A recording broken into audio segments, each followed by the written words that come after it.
All right, I think we're live. So I'm Joshua Kemble, and this is my live stream. So, as I usually say at the top, I'm just going to kind of explain a little bit about who I am and what this is. So, this is the live stream where I basically talk about the progress of my comic book, Two Stories Book Two, and Two Stories Book One, which you see right in front of you, is my graphic novel. It was my first graphic novel, and it is a story about my journey dealing with severe depression and also caregiving for somebody with panic disorder.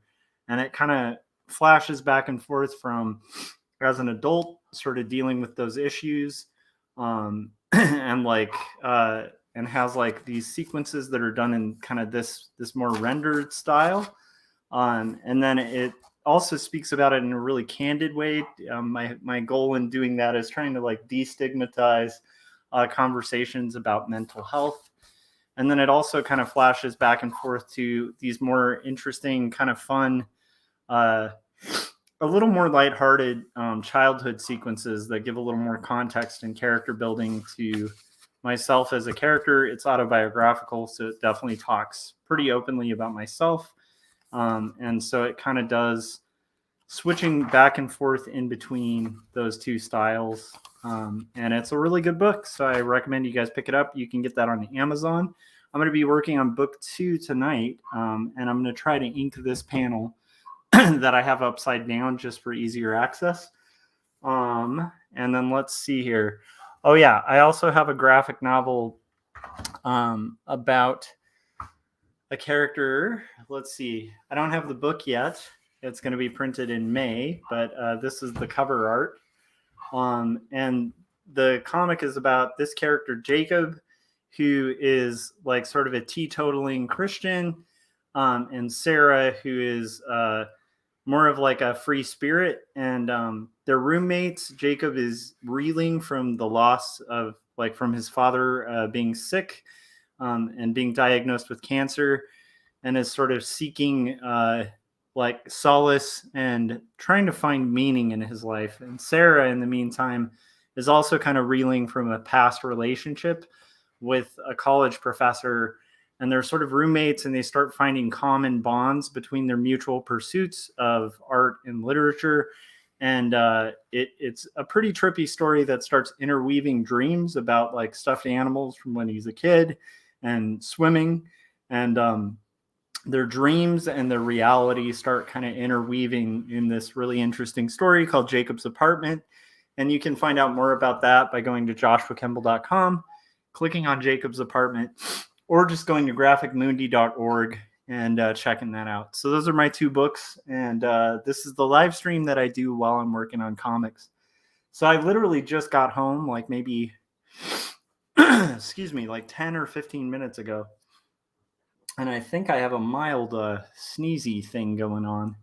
But anyhow, so we went and visited some relatives, and took Ben up to Orange County and visited some family, and had some awesome Vietnamese food that was like really cool vegetarian food, and had just a good time with family, and finally our home. So like from the morning to about now, I've just been occupied like doing stuff. And so now is the time to kind of sit down, crank out some comics.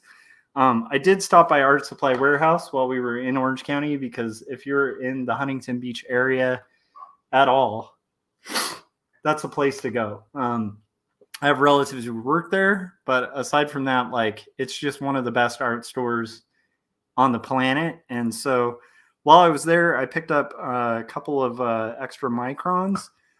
I noticed that I needed some, like my 5 was getting a little like choppy and old, and I needed some 1s as well. I'm all good for 8s. So I got 2 of each, because I always feel like if you're working with microns, you always need 1 backup at least. And so I got my microns all set. And I also picked up this, which I'm kind of excited to mess around with. It just out of curiosity. So it's a brush pen that's white, which I think is really fascinating. And I'm not sure if I'm going to use it tonight, but it's definitely like a cool thing. I did a couple test lines on it. Let's see if I can find those. Maybe it was on this sheet, but regardless, it's kind of exciting, and I kind of wonder if it's going to like lay at all like a pro white, where it's like really thick white, or I'm guessing it'll be like a lot of brush pens and a lot of the more like opaque whites where they try to get white, but it's always a little transparent. So we'll see. Maybe I'll use it tonight. Who knows? I'm also gonna have a beer while I work. And so I'm rocking this Golden Road Mango Cart, which is a pretty yummy beverage. And then I'm going to kind of hang out and draw. So I hope you guys are all having a good night and are going to have a productive night and are working on your comics and stuff. If you're here and watching, feel free to like say hi in the chats. If not, no worries. And then I will say I also take super chats. So like if you want to support what I'm doing, or support these live streams or anything like that, feel free to hit me up with a super chat. I pretty much promise to read anything that's a super chat as long as it's safe for work and it's not like diminishing of other people. So those are kind of my two rules. But yeah, so let's get into it. Have a little sip of this and then we'll get going. It might take me a few minutes to kind of get in the flow of things because, like I said, I've been kind of busy just doing stuff. But I do feel pretty good about this new Micron. So let's bust it out, actually. I believe this is the new one. If I somehow... Yeah, you can tell it's a fresh Micron when it has like... You see that variety of line? It's like thin, thin, thin. And it's wet, which is great. I will say, if you ever use microns and you find yourself like really struggling to get that line down, it might be time to replace it. That's definitely something I've experienced with microns. Okay, so I was all excited to get it going on the 5, but I need to do some quick background lines with my 8 first. So that's what I'm going to do. Rock that business. And we're going to just get some background lines. Shoop. And my goal is to hopefully just finish this panel before I go to bed. But we'll see how I do, because like when you're on the road with family for hours, it can make you pretty sleepy.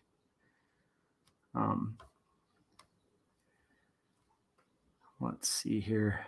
All right.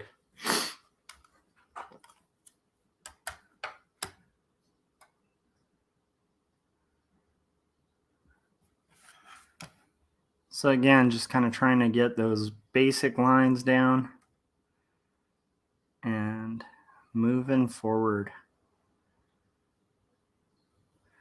Pretty fun day though. Like my wife grew up in Orange County and in like the Huntington Beach area. So it's nice to like be kind of back in her hometown area. I mean, we weren't directly there, but we were close. So I think that weather and stuff probably feels pretty nice.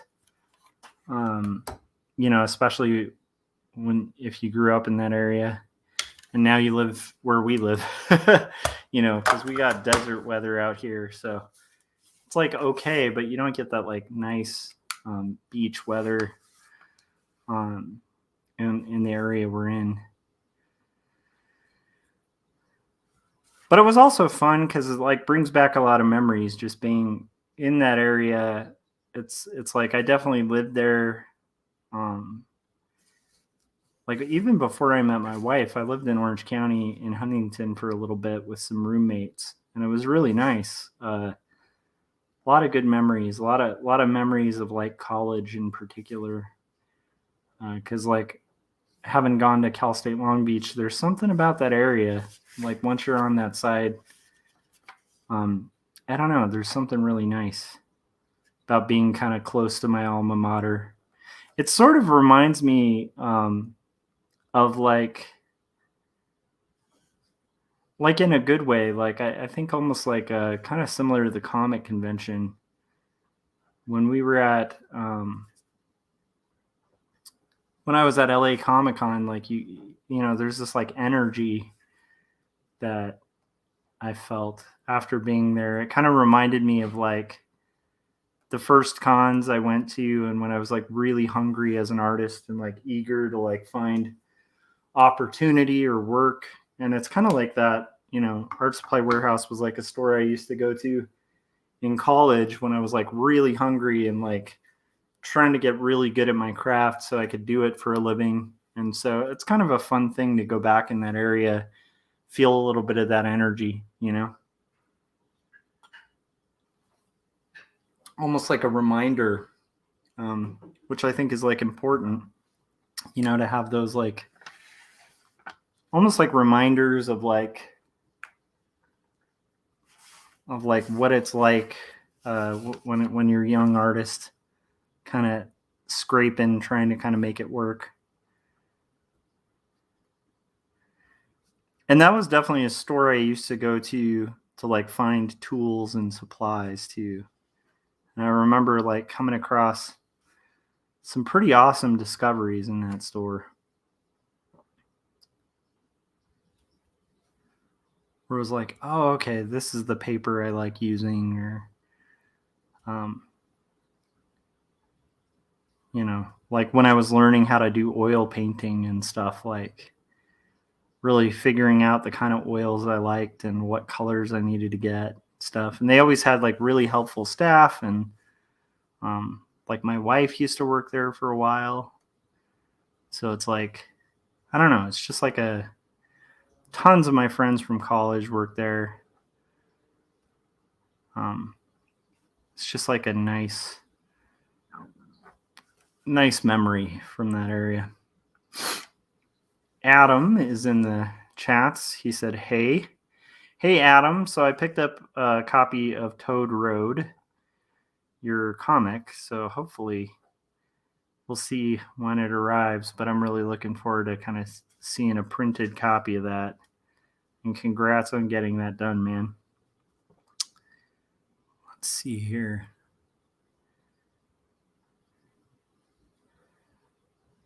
There's also just something fun about like going on a trip with family where you're kind of on this shared objective to get to a location.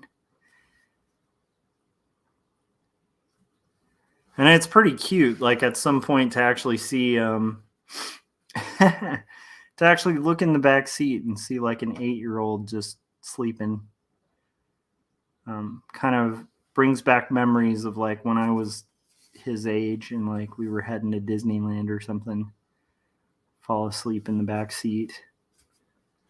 Something very comforting about that, I think, when you're a kid and you like are kind of a passenger in a car. I don't know, there's some kind of weird security to that. I think that's a very LA thing too. Probably not unique to Los Angeles, but I feel like a lot of California memories are tied to cars and being a passenger in a car or driving a car. We have such a driving culture that it's like there's a lot of fond memories, I think, in cars. So what are you up to, Adam? How you doing, man?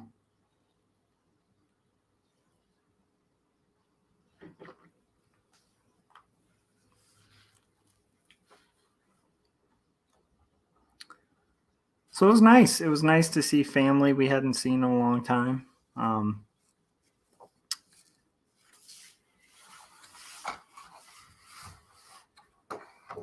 Kind of just a fairly decent day. But I will say it's like that time of year where, or it might be just the fact that I'm having to like double down on comic making time lately, where it's like this whole week's been like a blur. Kind of seems like if I'm awake and I'm home, I'm often working on these comics. If I'm out, I'm not. But the second I'm here, it's usually at the drawing table working. Adam said, Just editing at the moment, but we'll probably do some drawing soon. Cool. What are you editing? Video, music, or editing like a script?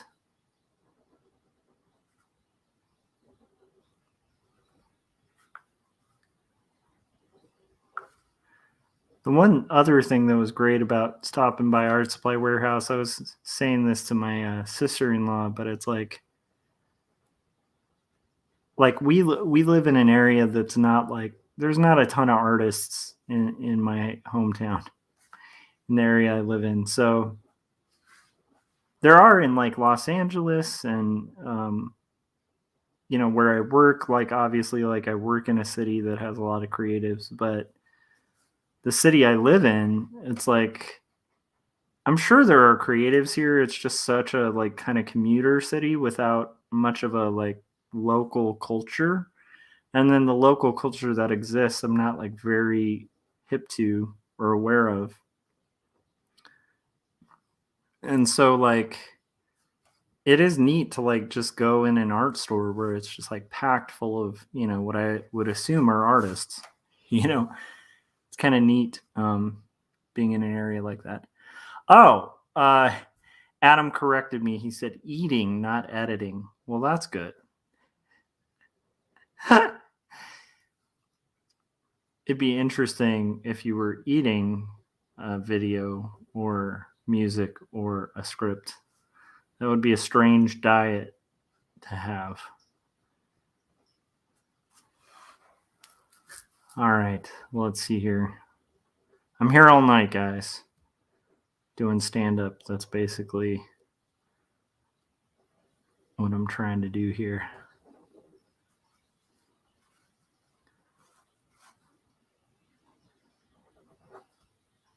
But yeah, it's kind of fun as it's getting closer to the holidays.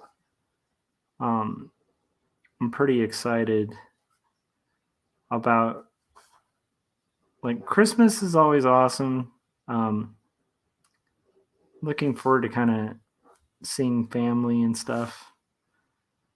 We have more family kind of that's going to be up here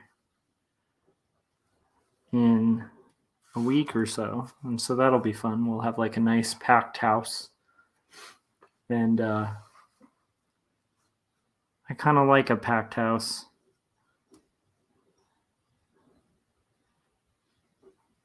Definitely like a very familiar feeling, having grown up with like 2 older sisters and 2 older brothers. It's like I'm pretty used to there being a lot of people. It is nice though, man, being off the road.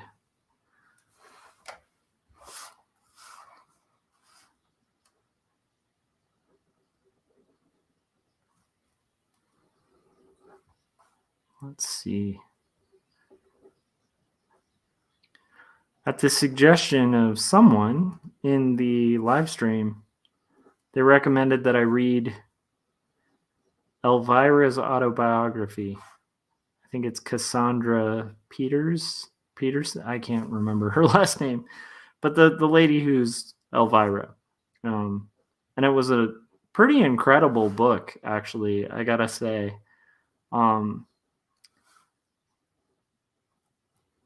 When they recommended it, I was like actually thinking like I don't really know much about Elvira in general, but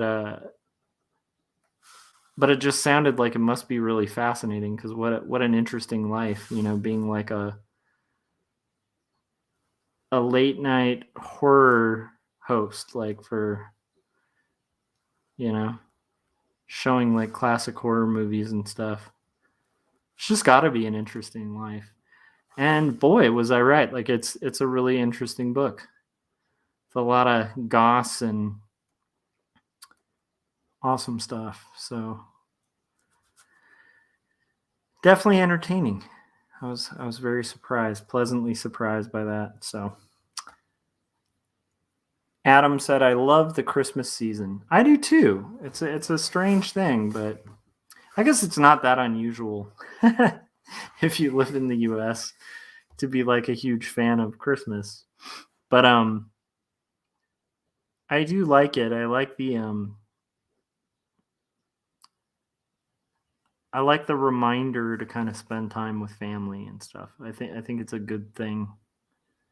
And I think that's a really good tradition. Like the idea of like giving gifts and um, being with people you love. Like I think it's hard to go wrong with that, you know.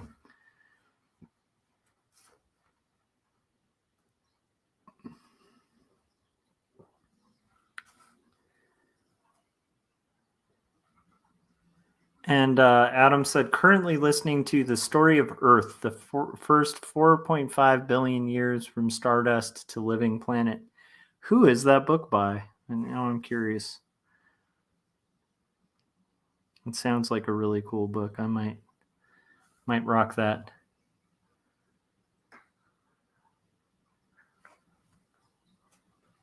The same author wrote an interesting book called The New Alchemists about the invention of the diamond press.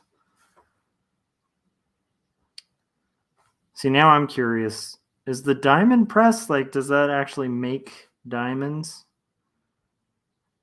Man, like, this is one of the things I love about doing these streams. I feel like I learn something new every time.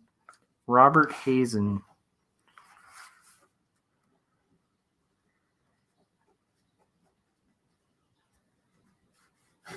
Okay. Writing that down. I will tell you guys, like, as a little tip, and I might have mentioned this before, but one thing that was awesome at Los Angeles Comic Con that a lot of people surprisingly don't do is like have a little notepad, you know? Because a bunch of awesome, geeky people stop by your booth. And they're probably people who have similar tastes more than a lot of people you're going to meet, you know.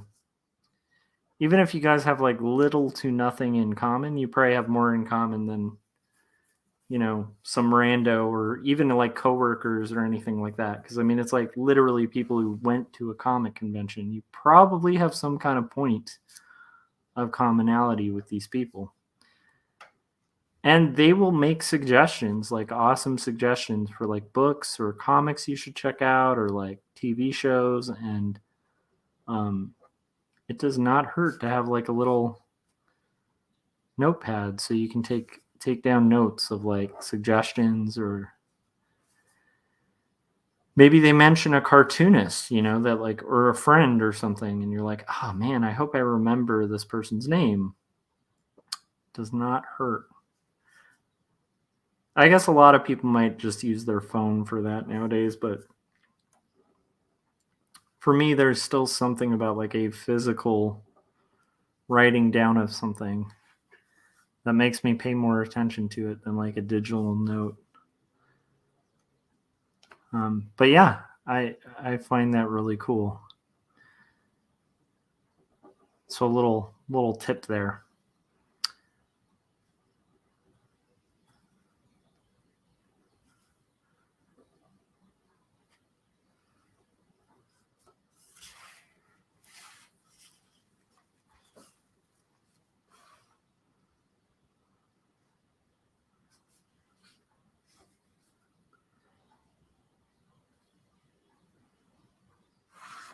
All right, we're joined by Landon. How's it going, Landon?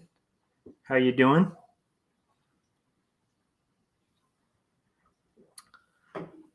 I'm just working on Two Stories Book 2. My goal is to try to ink this panel before the end of the stream. And it's going to be a bit of a slog because I am a little drowsy from driving all day. I think we were in the car for a good chunk of time.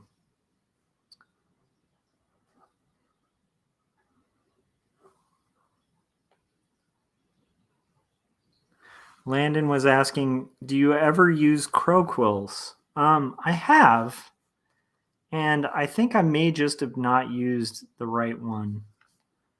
In art school, I used a lot of those. but I still suspect it might have just been the wrong one. Because I know people who like are madly in love with crow quills, and I think it took them a little bit of time. My main thing is also for speed and efficiency. I don't know if I have the patience for crow quills. The thing I like about microns, I even use these Pentel Pocket brush pens too. And I mean, ideally, like for the best line, if you want like the most beautiful brush line quality, I still think you can't beat like a good Winsor Newton Series 7. But the problem is like most of the ink that you're going to use with like a crow quill, a Series 7, etc., like still takes a little longer to dry. And the thing I love about microns is like the line dries really quickly. And so like if I'm doing complex lines or my finger brushes across it like that, I'm not like creating a lot of bleed. And for me, especially when I'm hatching to the level that I do, especially doing a lot of the hatching with brush, it's like it is a lifesaver having that like quick drying ink that still rests really nice. It's still archival, but it's like I don't know if that makes sense. The other thing I like about microns, so the thing I couldn't get used to with crow quills was like every once in a while I'd like move the crow quill the wrong way and it would just be like like it would just it just spits all over the place. And then Landon was saying if you refill a pocket brush with India ink, it won't work. It won't flow and will clog it. Yeah, for sure. I think that you can buy the ink in bulk, but I usually I get these packets like that, have like 5 or 6 refills in them, and I just stock up on them. So a lot of it's about efficiency and speed. So it's like even with this, when I buy a micron or whatever, I always buy it in multiples. So the second I start feeling like the tip is dying or dead, I'll just move on to the next one, just toss it. And same with the Pentel Pocket brush pen. I have a couple backups, so even if the brush goes bad, I just toss the brush and I have a new one.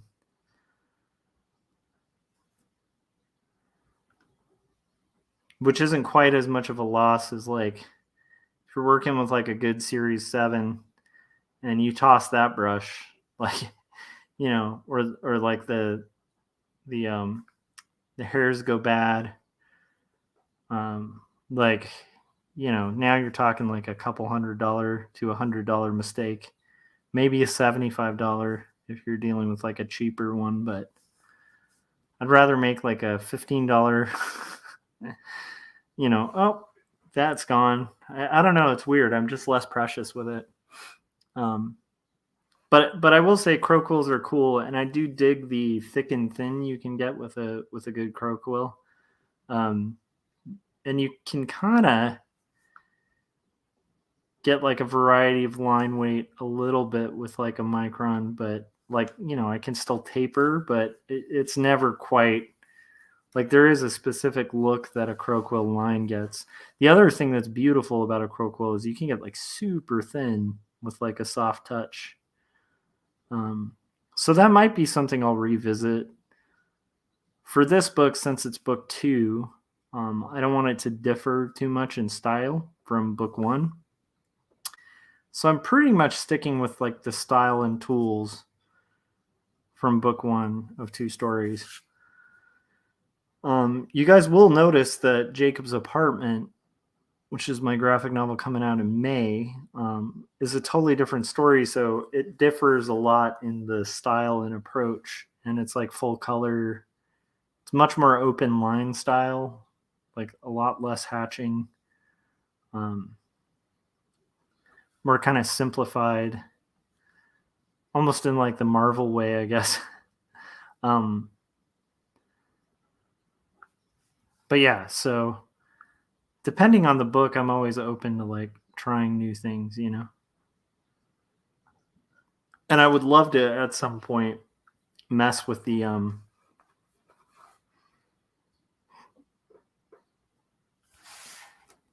it'd be awesome to at some point mess with a crow quill and kind of see what we can do.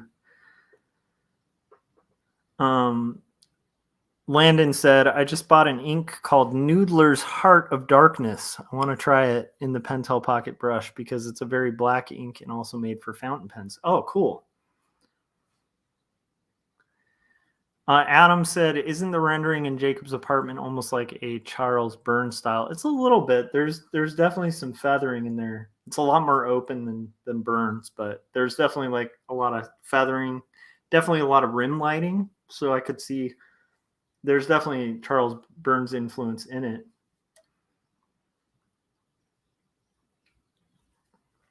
Landon saying many inks will lift up and gray out after you erase, which is a nightmare because then you have to re-ink it again. I'm hoping this Heart of Darkness ink won't do that. That's the trouble I have with Micron. Yeah, Micron I don't find the lifts a lot, but the one, I don't know. It might depend on what you're inking. The one thing I have noticed ink lift from erasing, definitely the pocket brush pen. Like the ink also just doesn't lay really flat. So what I usually do, and I actually used to do this with when I use like a dip, like just a classic brush. I like to kind of hit my blacks a second time after I've erased lines. Although for expediency's sake, I'm just kind of burning through these pages, and when they're done, I'm just kind of having them done. But when it comes to inking or not inking, but scanning these, I might either, have friends over and have them help by like hitting the black color fill areas with ink. Although I'm kind of like worried that might mean they'd like go over like really quintessential parts of the ink. I might have an assistant do it, or I might just do it myself. But regardless, at some point, I'm going to take a second pass over this because I don't like that. The two shades there. And if you just do a second pass over it, it looks great. So I'm going to be doing that on every page. But right now, I'm not really concerning myself too much with that because I'm doing these in bulk. So I'm just kind of knocking them out and stacking them up in the corner of my table. But yeah, let me know how that works. I'm curious to like what kind of cartridge. Did you get like a device to like refill the cartridge, or are you just using like a syringe with these empties? Let me know because I'm kind of curious.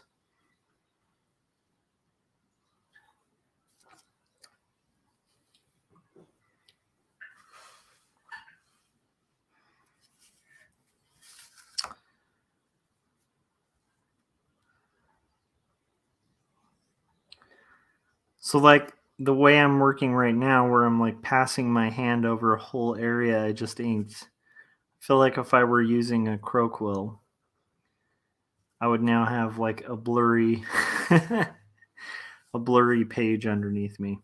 So I at one point used to use microns, but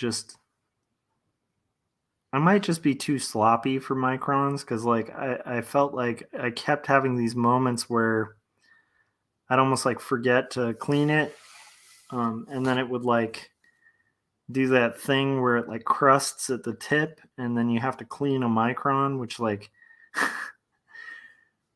to get that like crusted ink off of the metal tip. I know there's like cleaner and stuff, but then you have to get the cleaner off so that it's not like mixing with your ink. And yeah, I don't know. I mean, I know people who use microns still and like will just swear by them and say like it's not that hard, but I remember it being a beast. Might have been because I was younger too when I used them. But I'll take microns over, and I just said micron instead of repeatograph. Sorry.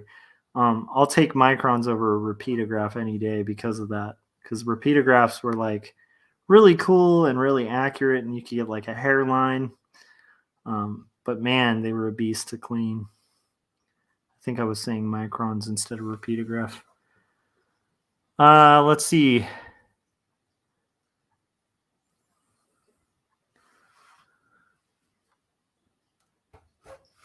Do you usually do your art in a state of inspiration? I was watching an interview with this is from Adam, with a very talented realist painter, and he said if he gets an intense bout of inspiration, he will go lay down for a while until it passes. He prefers to work cold without emotion. I could see that if you're working in realism, because realism's like sort of like very based on just accuracy, you know. So it is a fairly cold way to work. I'm kind of mixed, you know. There's days where I feel it and days where I don't. And what I've found is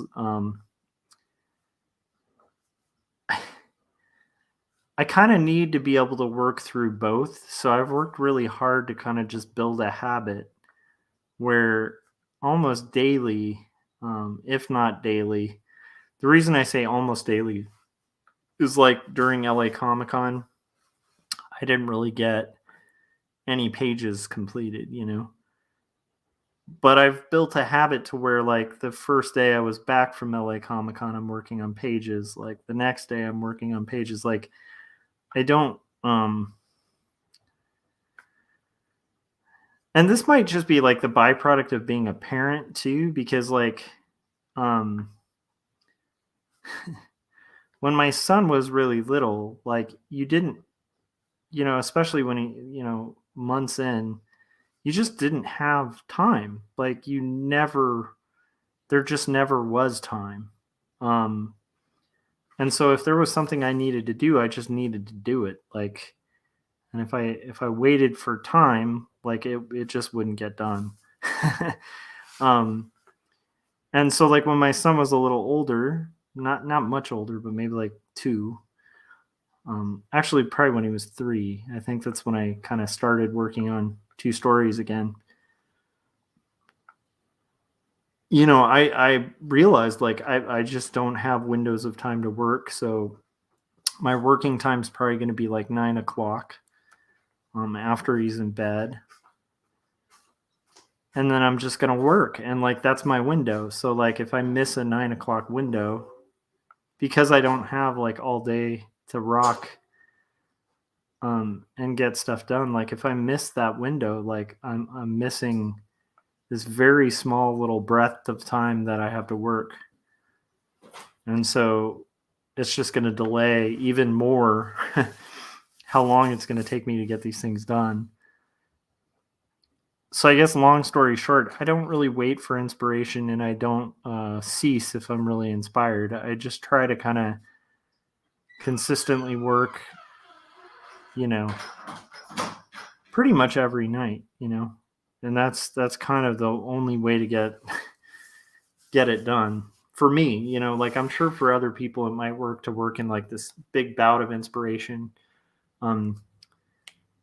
But like I do find myself being really inspired in that. So like because I've built a habit, I catch myself being really inspired. I don't know if that answers your question, but it's like, so I'll work cold or hot. Like I regardless, I think the important part is like show up, and then you mostly will be, I don't know, it's weird. Like I can't not be inspired when I'm working on it. But I also, come hell or high water, need to be working daily, you know? Landon was answering the question about, you know, refilling the empties, and he said you just use a syringe and refill the empties. But yeah, I'm on a quest to find the perfect ink that is very dark black, flows easily, and won't lift with erasing. I will let you know. Dude, yeah, if you find that, man. Inspiration always yields the optimum results. Of course, technique is important, but it could be lifeless without inspiration, whereas inspiration without technique, you can't steer the ship in the right direction. Huh. And then Philip said, "Hi, how are you, Josh? Just saw your notice. How's it going, Philip? How you doing, man?" I am working on, comics. Trying to kind of get this done, and I just got back from a trip to Orange County to visit some family with the family. So I think I'd been home for about 10 minutes before, we got Ben in bed, and then it was like, all right, time to rock and roll. But yeah, I don't know. The inspiration thing's weird because when I was a much younger artist, I used to really chase inspiration. And, I definitely would have nights where I was like super inspired and would like be up all night working, but it was like in fits and starts. Like it wasn't super consistent, And so that's why I feel like habit and repetition is really important for an artist, because if you start, oh my goodness, that was bad. I was trying to do this and that went there, but that's okay. That happens. That's why we have whiteout, folks. Yeah, but I mean, I feel like if you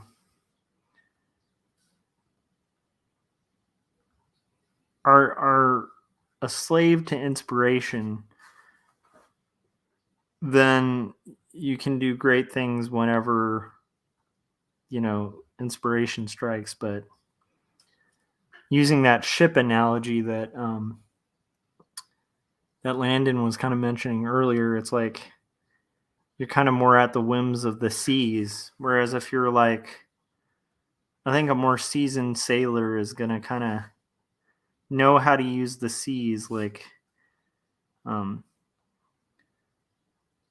whether they're, windy and stormy or like calm and dead, like you kind of learn how to navigate, and regardless you steer the ship. That's kind of my more current thing. But I will say, like, there are times where like I'm working and I get really in the zone, and I definitely am way more productive when I'm like feeling it, I'm in the zone, you know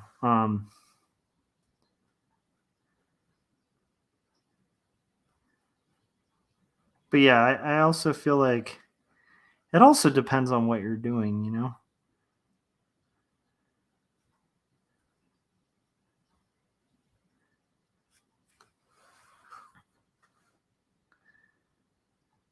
But yeah, I don't think passionless art is all that interesting. But I also think some art that's like super passionate can be really lame as well. Depending. But I do think most artists I know start learning, like, at some time or another, like that you kind of, yeah, you just, a lot of it's just building habits, being consistent, showing up. If you show up, the muse will visit.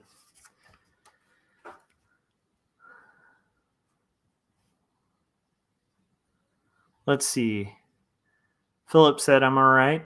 Thanks. I can't long tonight, but I wanted to come in and watch for a bit." Cool. And this is interesting. Adam is talking about, I combine India and Sumi ink to get the desired balance of slickness and darkness, and also add sugar and glue to ink to get different consistency and shininess. Ancient Tibetan calligraphy secret. Interesting.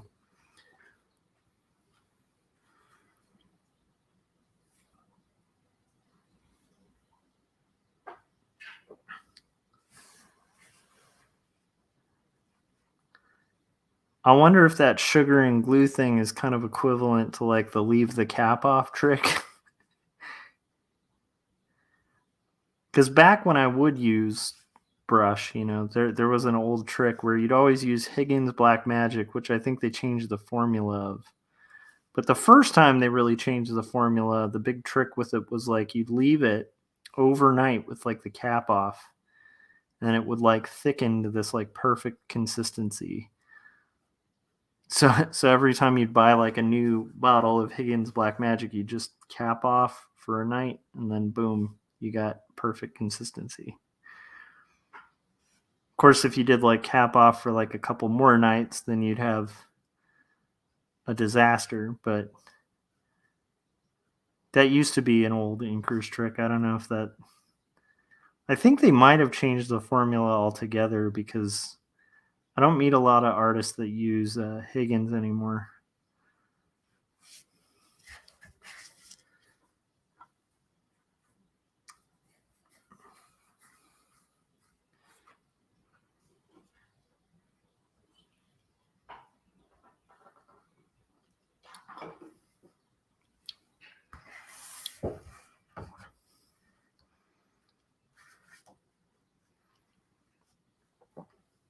Some of the tools that are specific to artists are hilarious to me. I was just thinking about like, if you're refilling your ink cartridges with like a syringe, we're all artists, so we all have like an X-Acto blade at some place. There's going to be people at some point, I'm sure, in your life that'll come across a bunch of the paraphernalia we use to make art and be like, this person is a drug addict. They're going to find like these empty vials, be like, what is this? What is this? Since my dad was an artist too, I'll be like, I learned it from watching you, Dad. That's a throwback joke that only old people will understand. But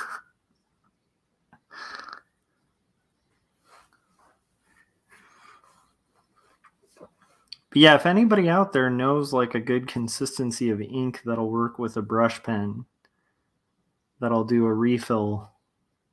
The other thing I really like about the stock ink, whatever it is that they use in their refill cartridges, it flows pretty nicely. So again, like I don't mind doing a second pass to get that quick drying. And then the key is quick drying is huge. Like, because I do a lot of cross hatching, so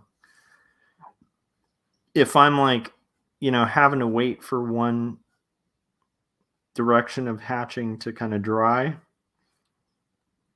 I can, but it's going to kind of slow the flow of things. And I guess talking about that inspiration or mood kind of thing, it's like I definitely feel like there's this thing that happens when you're hatching where you kind of do these perfect angles.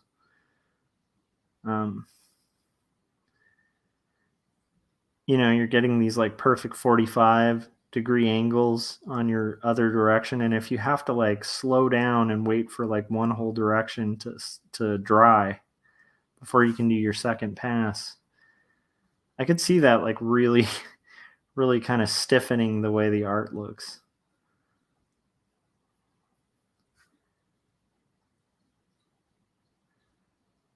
Man, get this here. Starting to get a little blobby with my line here.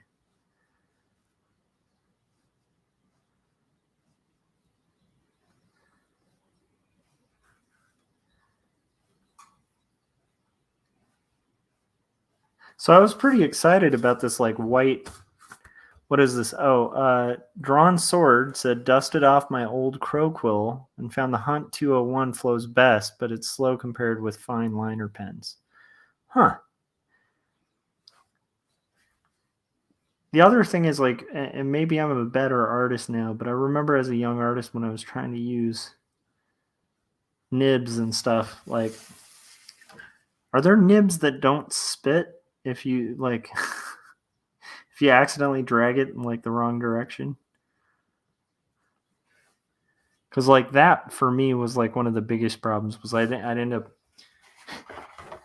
going a direction and it would just be like splatter all over the page. Although that can be really cool. Like one of the great things about nib is if we're talking like expressiveness and stuff, it definitely has like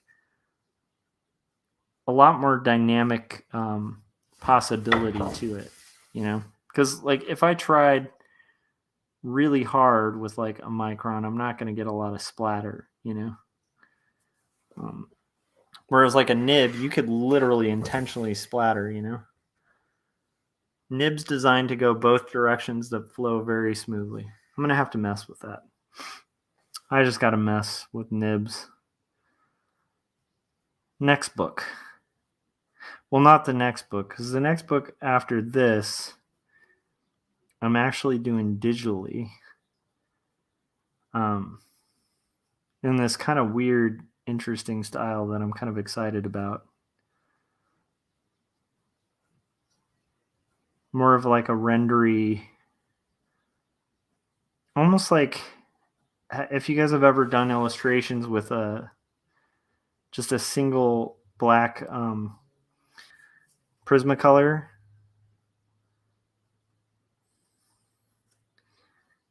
and just using that as your line, it's kind of like that, but digital. But it's got that kind of look. And so that will be the book I do after this, I believe, if everything works out with that.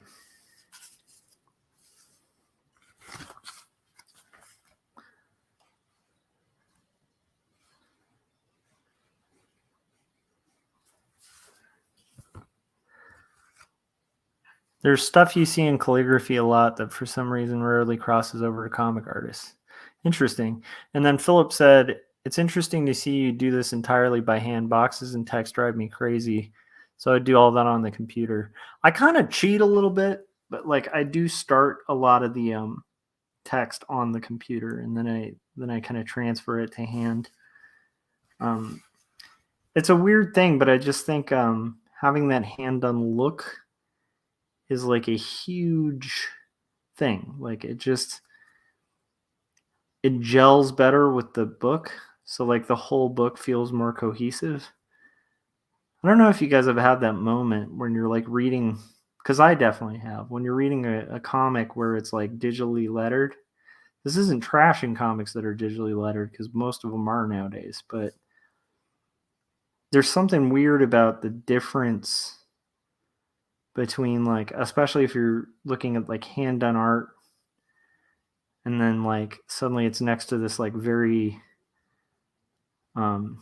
digital lettering, you know? I don't know.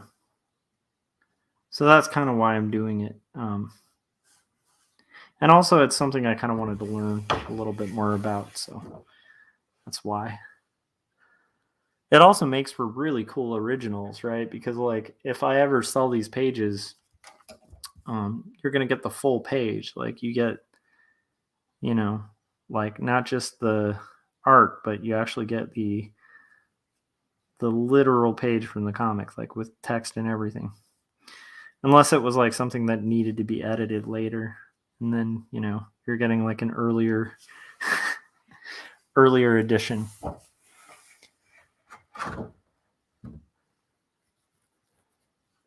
Drawn Sword Graphics said, yeah, in the past I had trouble with them. What nibs are designed to go both directions?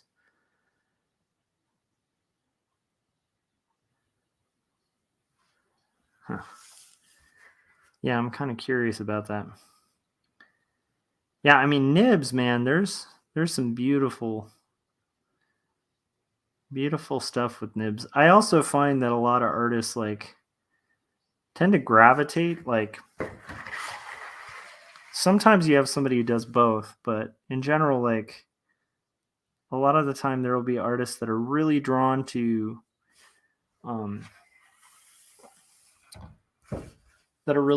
brush, and then there's other artists that are like super drawn to nibs. And there's rare artists that I think that rock both.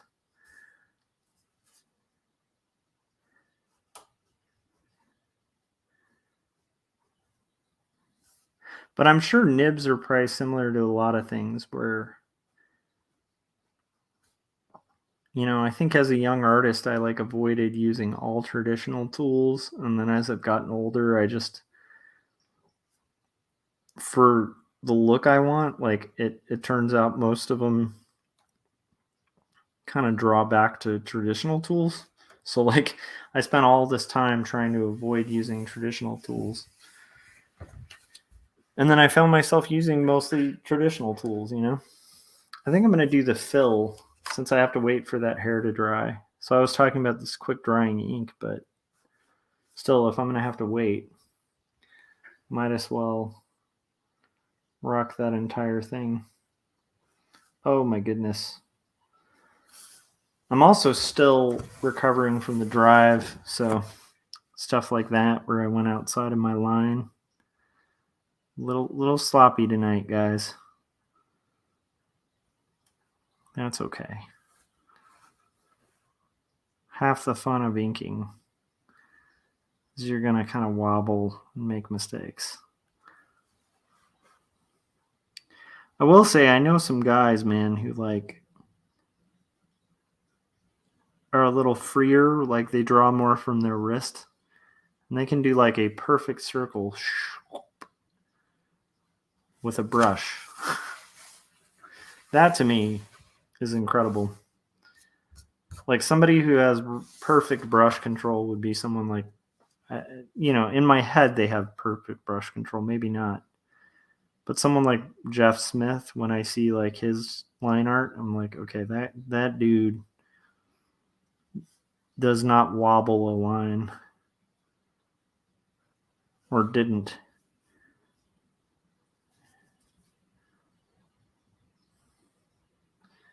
But yeah, I really would love to see and mess with more nib stuff. That'd be fun. I've also heard they're relatively quick once you get the hang of them. Like they can actually be a little quicker than like a micron.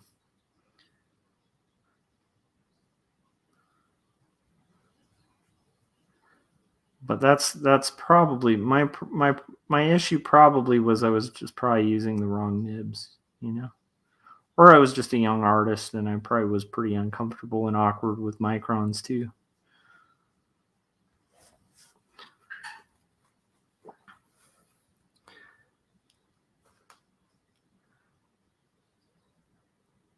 Landon said I'm terrible with circles.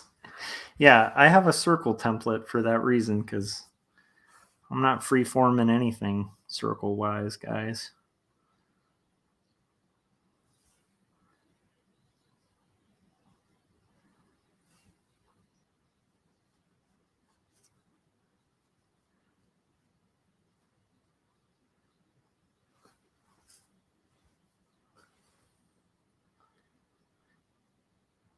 So I'm trying to kind of get rid of, because this is very wet, like the brush. So right now I'm like taking advantage of that and using it to do my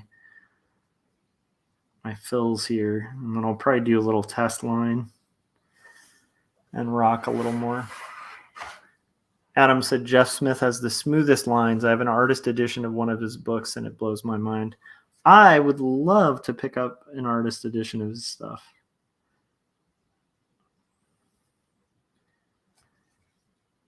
I will also say, I mean, for ink control, like Chris Ware is incredible. He doesn't do a lot of like thick and thin lines on the majority of his work, but I mean, that's a guy who can do curves in like utter perfection. He's using tools, obviously, to assist in it, but man, I mean, in that style that he's working in too, like one little wobble is going to show and you don't see it. The one thing you do see is at the end of his lines that he does with a ruling pen, there's two tines. Do you ever use French curves, Josh? Yes, I do. Have a whole crap load of them. I'd grab them, but they're like buried under some stuff right now. But yeah, I have them nearby.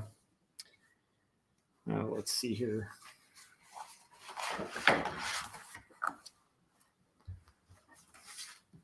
I mean, I don't have my French curves like right nearby, but I think they're under some stuff.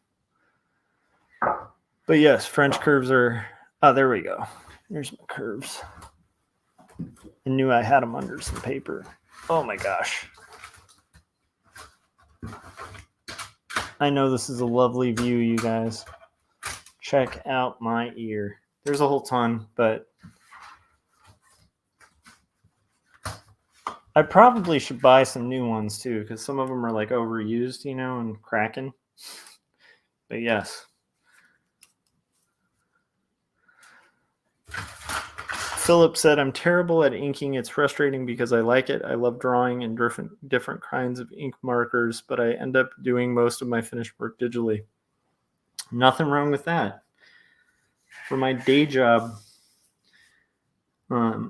everything I do is digital, like that I do at my day job. Mostly in Illustrator too, because it's super quick and reusable.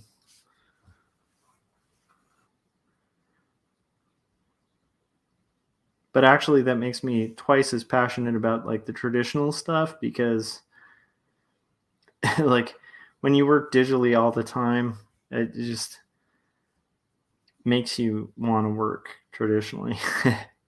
And so like working traditionally, I feel like that keeps it separate enough with my personal work and my professional work to where I can kind of keep the passion. Like I could work on art all day at work, and when I get home, I feel like I'm working on something very different because I'm working in this more traditional route.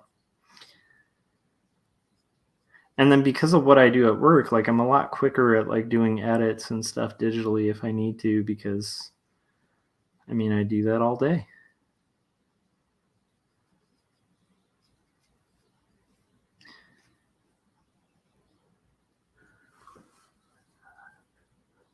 Drawn Sword Graphics said, right, makes sense they get fast with experience. I quit using Quill in the mid-90s when I dropped a big drop of ink over the page. Was using the wrong nib. Crazy amount of work with it too. Yeah, I had one too many experiences like that when I was first messing with them, where it's like looking really great and then just like either it would drip. And I've had that happen with brushes too, although that can be really cool too. So it really just depends, because again, like you have a little more expressiveness with a nib where you can intentionally like splat, and you can, you know, get a lot more expression from a nib than you can from like a micron. Same with the brush. Like, I mean, like this kind of brush pen is not going to give me as much diversity of line and stuff as like, you know, I can actually flick and splatter ink, you know. Landon said, I have a short story and a question. I won't name names, but recently I reached out to this comic pro on Facebook. I told him I was having trouble trying to get work in the field and asked him for, I don't know where that's going. So I guess to be continued. Let's see here.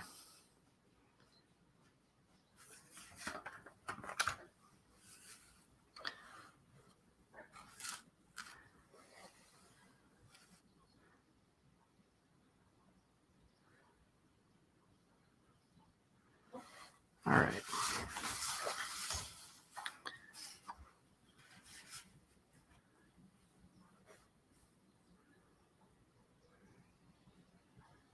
So to be continued, you guys. I'll read more of that as I get it.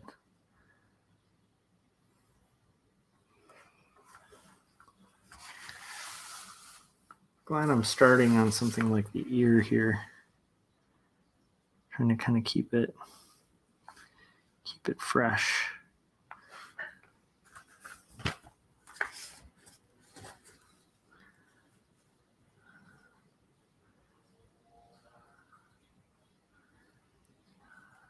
There we go.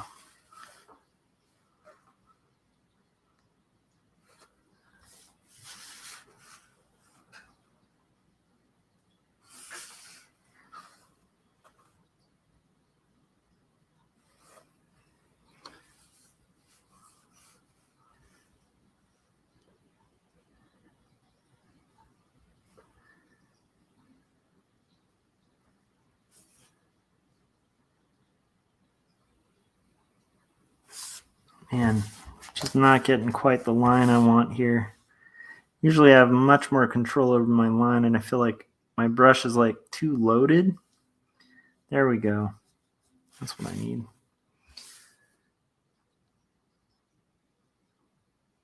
It was just a little too loaded, so I was missing some of those like essential lines, you know?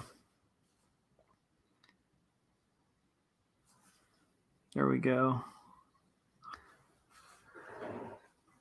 I can also move this down a little bit so you guys can see my head a little better when I'm head up drawing. I guess it's kind of the nature of the beast when inking.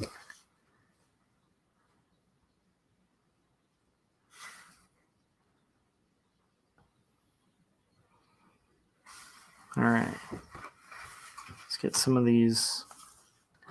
All right, so Landon was saying, okay, so he was asking him for suggestions. He ended up telling me that my work wasn't anything close to the mainstream and I shouldn't expect comic industry to get what I was doing. What are your thoughts about that? Do you think I should completely change my uniqueness and originality to fit in better with mainstream comics? What are your thoughts? Depends on what you want to do, man. Because, like, if you want to do mainstream comics, there are, like, styles, like house styles and stuff that you can kind of get better at. And there's variety, but you're going to notice this. I even noticed this with mainstream. Even like the variety in mainstream isn't like that diverse. So it really depends on what you want to do in comics. I mean, I definitely don't have like a style that I think would make someone want to hire me to do like Spider-Man or something, you know. But I will say, I know people who've been hired from indie to work in their style doing mainstream books, you know. So it just kind of depends on what you're trying to accomplish. I personally think, I mean, my own bias is like, I think indie comics are where it's at, and I think you should be working on creator owned work, you know. But it depends on what you are calling style, right? Like if your style is a really worked out, refined style, then it might be worth keeping. If what you're calling style is just bad drawing, and I'm not saying that's your case, right? I'm just saying when I used to teach art school, like occasionally I would come across like students or like young artists who would be like, "Oh, well, that's my style," and they were saying that about like bad anatomy or like a lack of knowledge about lighting, um, or just a lack of knowledge of the tools they're using. And so, again, I'm not saying this is you. I'm just saying it depends on what you're calling style too. Because if you're calling something style and it's just, an excuse for not learning anatomy or something, then anyhow, I'm rambling, but I guess my point is it depends. Because yes, I personally think I would rather see somebody work in their style than like make it like fit like a certain look. I think most artists, including myself, I can work in a variety of styles. So I can do stuff that follows a much more, restrained kind of like style guide sort of look. I can pretty much mimic most styles. Like if I see art done a certain way, I can kind of mimic whatever look it is. And then there's a style I like to work in that has evolved over the years and stuff. And so I have like a couple of those in my tool belt,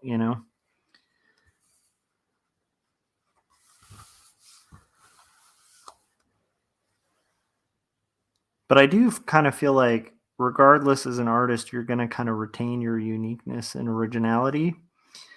But it really depends on what kind of comics you want to do in the mainstream, you know? Like if you want to draw like, I don't know, something, let's say we're doing something like SpongeBob SquarePants.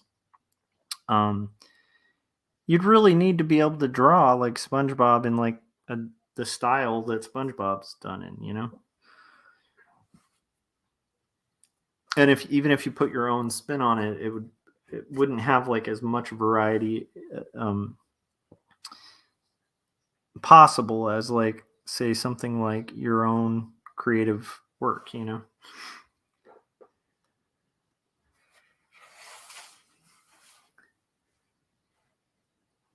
So I think it really depends.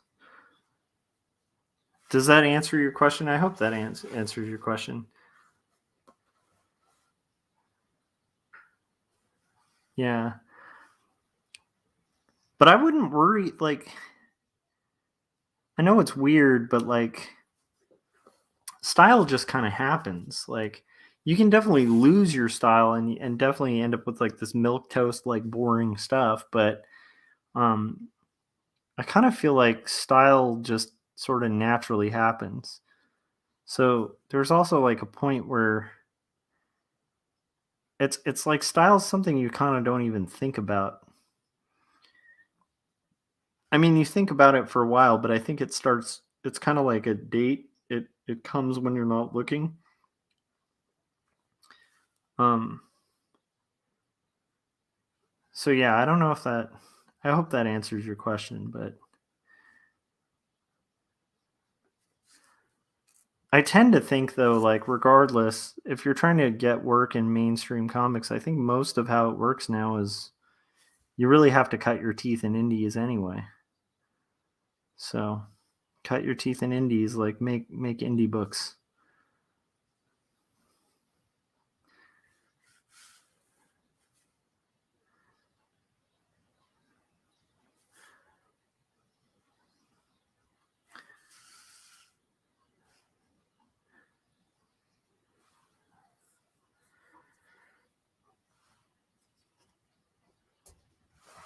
It's a good question though. I do think a lot of people worry about style and think about style a lot. I think finding work is hard as an artist, but I also think like I wouldn't restrain yourself if you're trying to make money doing art. Like it doesn't all have to be comics, you know? Like there's a million things you can do for a living in art. And then comics can like of the things you can do in art, like it's probably one of the lowest and this doesn't go for everybody. I'm sure there's a lot of people who like are like the exception, but in general it's not going to like pay a ton of money to do comics. So I almost feel like you're always a little better off like um, doing creator owned stuff that can be a lot more lucrative in the long run. And then just like, I don't know, do illustration or graphic design you know, for way less time and way more pay. Um, that's kind of my thought on it. But I can understand the other route. Like I've known people who like they want to do mainstream um, and they want to do their mainstream books for a long time so that they get known in comics and then they can do their indies and it's like, oh, it's the dude who, worked on X-Men or whatever and they're like doing their thing. Like, I mean, that definitely if you're attached to like a major property, it's definitely going to help sales of like whatever indie project you do. So I can kind of see that, but my route is like I've never except when I was really young, like I've never been a guy who like wants to do superhero stuff, especially mainstream stuff. Like I think I could probably hang with like doing an issue or two, but I don't know if that's like where my dreams would be, like being on a monthly book, superhero comic. Because I have these weird indie comics that I want to do, and like stories I want to tell that go outside of that, you know? Okay, Adam said, I am not 100% sure of this, but I think the Gillett 303 nib is the one that's extremely flexible and can move in all directions. Cool, I'm going to check this out. I like that name, Gillett. It almost sounds like filet.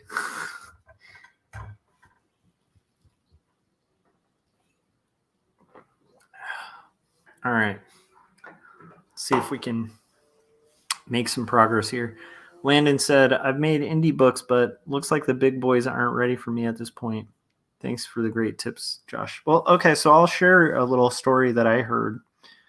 This is years ago when my friend Kevin Cross and I were doing Big Illustration Party Time, right? And like we interviewed a guy I really admire who's like picked up Eisners and stuff, like Derek Kirk Kim. And he told this story about like when he was trying to get into mainstream comics, and like I will retell it. This is his story, not mine, but it was inspiring and interesting nonetheless. So he said he would do like these test pages, you know, like Spider-Man pages and all these Marvel pages and stuff. And like he'd go to like a convention and he'd wait in line and do the portfolio reviews, because that's how you used to do it, you know. So he did that, and like he'd show his portfolio. They'd be like, hey, work on anatomy, kid, like get better at anatomy, better at drawing feet, right?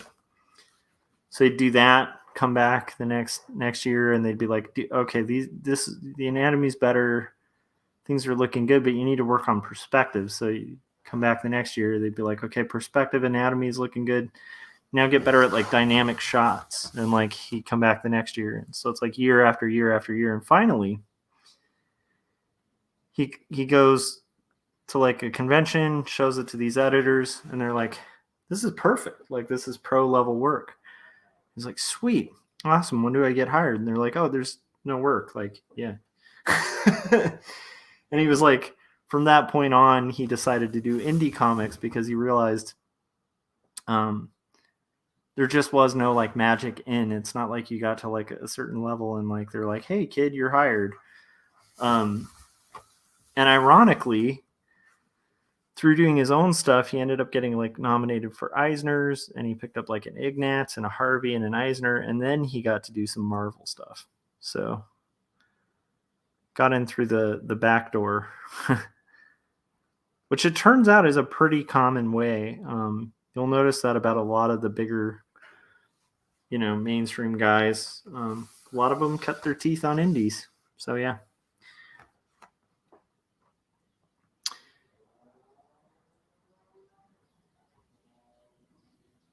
Yeah, Adam's got a really good point. If you're dead set on doing mainstream superhero stuff, you're probably better off starting out with more of a standard style and then slowly incorporating more personal stylization, for sure. Being independent is the best.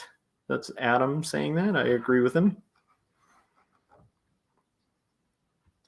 And then Landon was saying, if I could get paid a lot of money to make Spider-Man comic exactly the way I wanted, with any story I wanted, and take as much time as I wanted, that would be pretty damn awesome. Yeah, that'd be cool. But I'd rather like, I don't know, like I'd rather work on my own stuff, you know? Like I'd want to think like, what can I make that's my thing? Like I love other properties, you know, but I don't know if there's other properties that I'm like itching. Like, I don't know. This might be my own thing too, because like even as a guitarist, you know, like I remember when I first started learning guitar, everyone I knew was like learning cover songs, you know? And they'd be like wanting to learn guitar so they could cover like a specific song. And I learned like a cover here or there, but like I think the exciting thing to me about guitar was not being able to play other people's songs, you know? It was like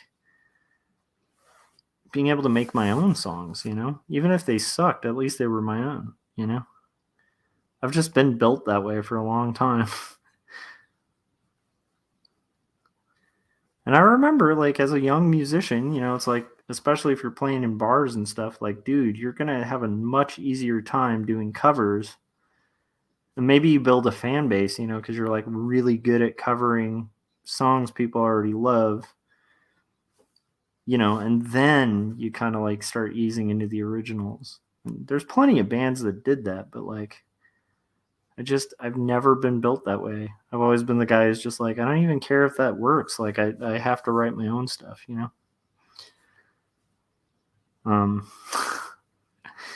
which, like, strength or weakness, that's just how I'm wired,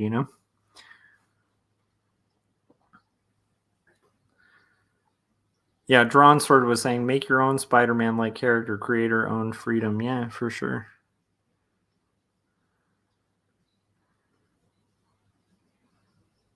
I mean, I can understand, because if that's the dream, like, you want to work on Spider-Man or something, like, yeah, you got to get really good at drawing Spider-Man.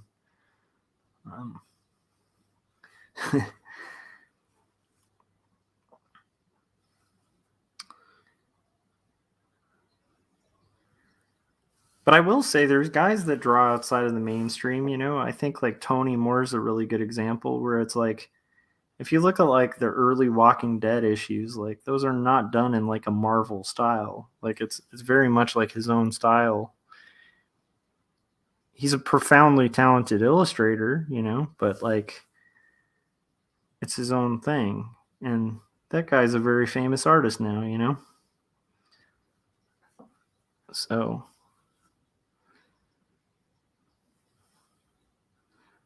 he's also probably a lot wealthier than a lot of the guys doing like the mainstream stuff, because he's got like some option money,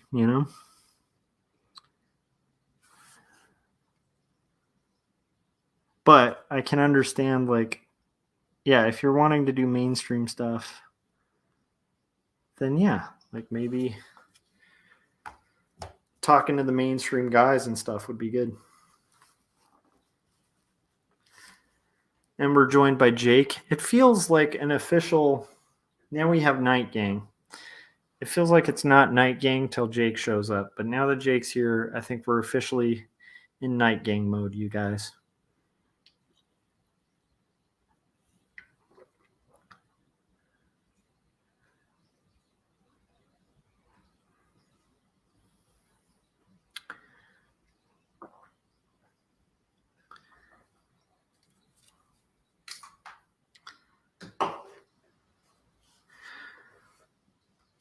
I mean, for me, like, whatever I can do to make like, if I had to like draw, if I had to draw like mainstream comics to make a living, and that's how I was going to pay for like my house or whatever, like, I wouldn't like begrudge that. That's a pretty cool job, But what's weird is, like, I also feel like being an art director is a pretty cool job, and I don't have to do as much overtime, and I have way more time for my own personal work, However, I don't have the benefit of like, whatever the readership amount of people who work in mainstream, have, to kind of like pull those fans for like your own stuff. So it's a give and take, But my path, like my direction, like the kind of guys I'm like looking to, a lot of them really didn't go down that like kind of mainstream route at all, Like, I don't like Robert Crumb didn't get known just because he like drew Spider-Man, like, or drew somebody else's character. Like Art Spiegelman to me is like a perfect example of like a pathway to follow. And like, I don't feel like he got known because he drew like some mainstream thing, So yeah, I don't know. I hope that now I feel like I've over answered. That's a tendency I have.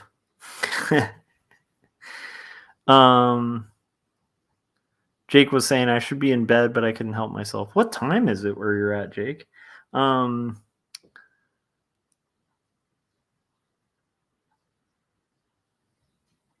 Adam was saying Josh is living the dream. I don't know about that. But I do like, I feel like if you can make a living doing art, then like that's goal one. Like however you do it, that's a pretty cool thing to achieve. If you're able to do that, cool. If you can make a living doing comics, like holy crap, like that's good, If you can make a living anyway that you can and still manage to make the time to make comics, I feel like that's a pretty successful thing.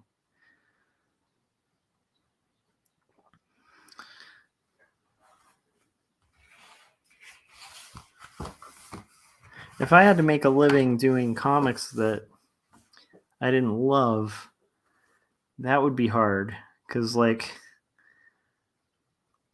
I'm pretty attached to comics as a medium, and so I think like that would be almost like a soul selling thing that I don't know if I could do.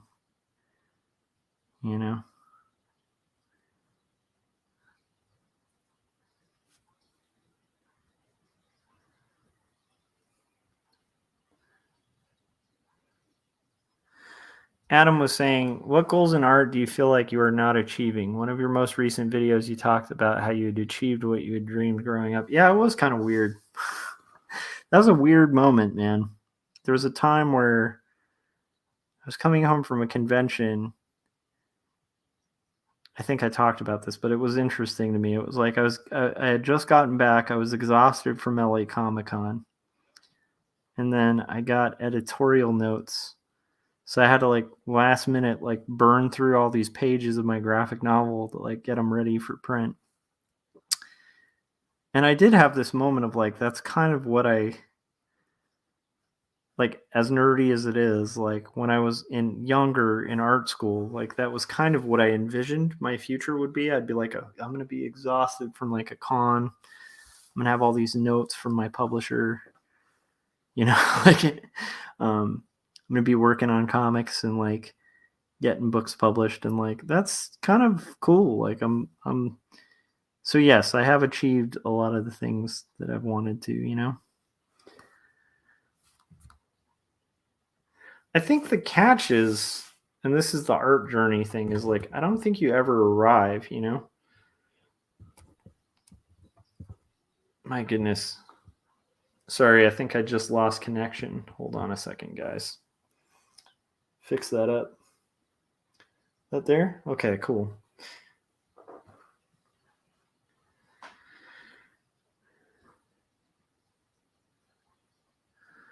And then Jake was saying, I've been up all night because I slept 11 hours the day before. Whoa, dude, I'm jealous. I want to sleep 11 hours. Jake, can I trade you 11 hours of sleep for like the 4 or 5 I've had in the last few days? Let's see here.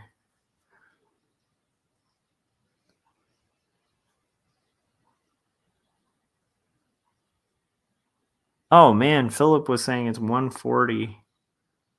Welcome to the night gang, guys. That's what we do. We work strange hours. Here's a question for everybody in the chats. Do you guys find that like you're more creative at odd hours?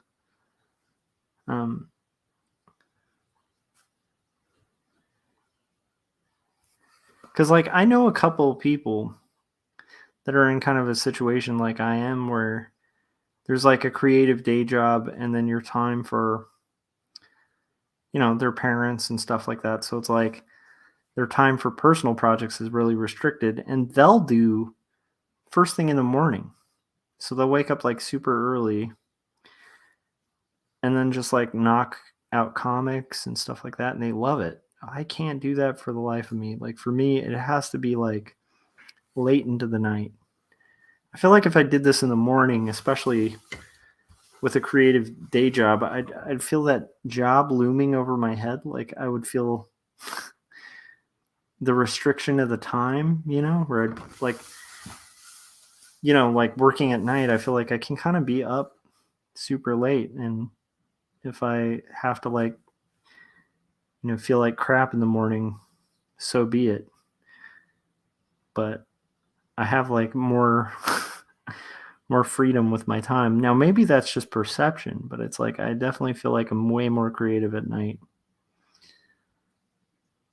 What about you guys? When are you guys most creative? Do you find that it's at odd hours? That was really hard when I used to I worked freelance for 15 or so years. And man, I had some weird hours back then. I would stay up to into the morning. I'd go to bed at 10 a.m. and then I'd wake up at 5 or 6 and just work. I was a weird cat at that time. Now I can't pull that, but I still find that I'm usually very weird hours.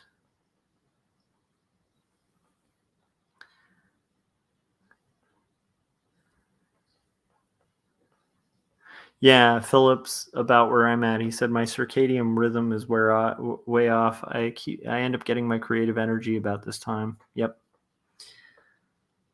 Landon, I'm jealous.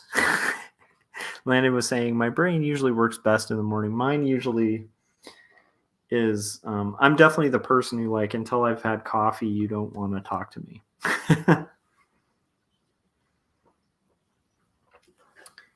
If I were doing this stream first thing in the morning, I would just be grunting and then drawing and be ugh, meh. I don't think I'd be doing much of an interesting live stream.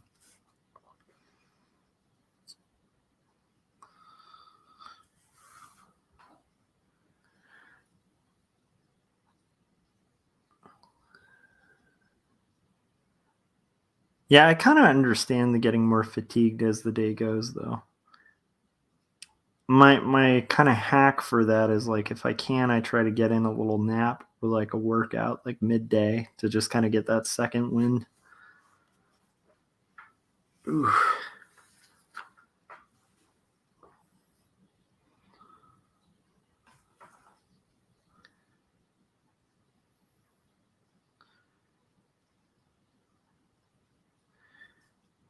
All right, you guys. As you know, if you're familiar with my live stream, once I've gone an hour, I usually take about a 20-second break to kind of get up, possibly vape my vape. I was trying to think of a way to say that. And also just stretch my legs for 2 seconds. And I have been going an hour and 30 minutes, which is kind of insane. You guys are that awesome and interesting that you've managed to kind of keep me at the drawing table about 30 minutes longer than I usually would without a very quick break. So I am going to step away from the table and I will be back in about 20 seconds. Maybe 20 seconds is too short to say. I would say probably more realistically 30 seconds. Also, Jake, dude, I haven't talked to you in forever, man. What are you up to? You got to catch me up on what you're doing. All right, so let's see here.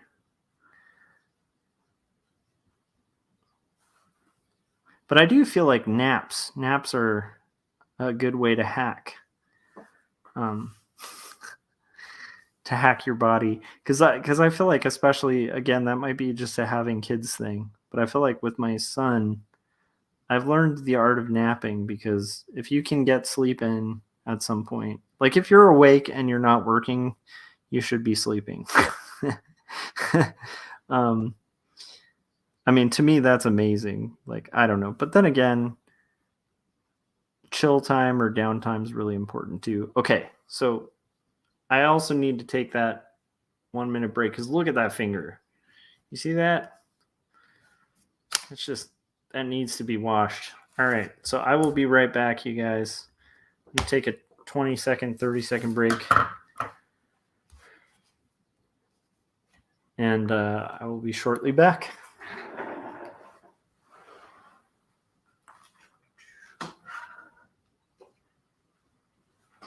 Wash those hands.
Oh man, Landon's gone.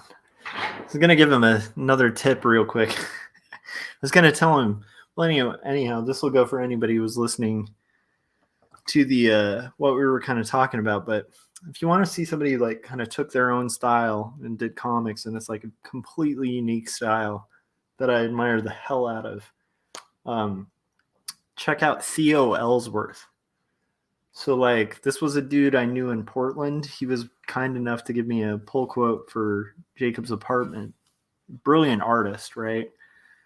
But it's just like there's nobody no one draws like he draws.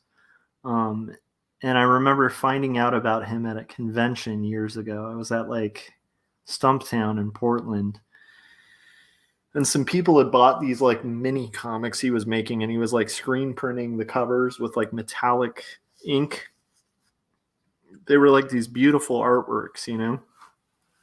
And man, I would have hated to see what would have happened to Theo if he had just done like the Marvel way or something. Like, I feel like he's just like an artist in his own right, and like has had a lot of success in it. It took a long time, you know. I think when I met him, I think he was like homeless when I met him. I think he was living like out in the woods of Portland or something crazy like that. But like super nice guy, like had his own style, made comics that were his own comics that were just like these just crazy, like amazing comics. And like one of my favorites is like Capacity, which I recommend you guys pick up. At some point I'll like show the comics or something, but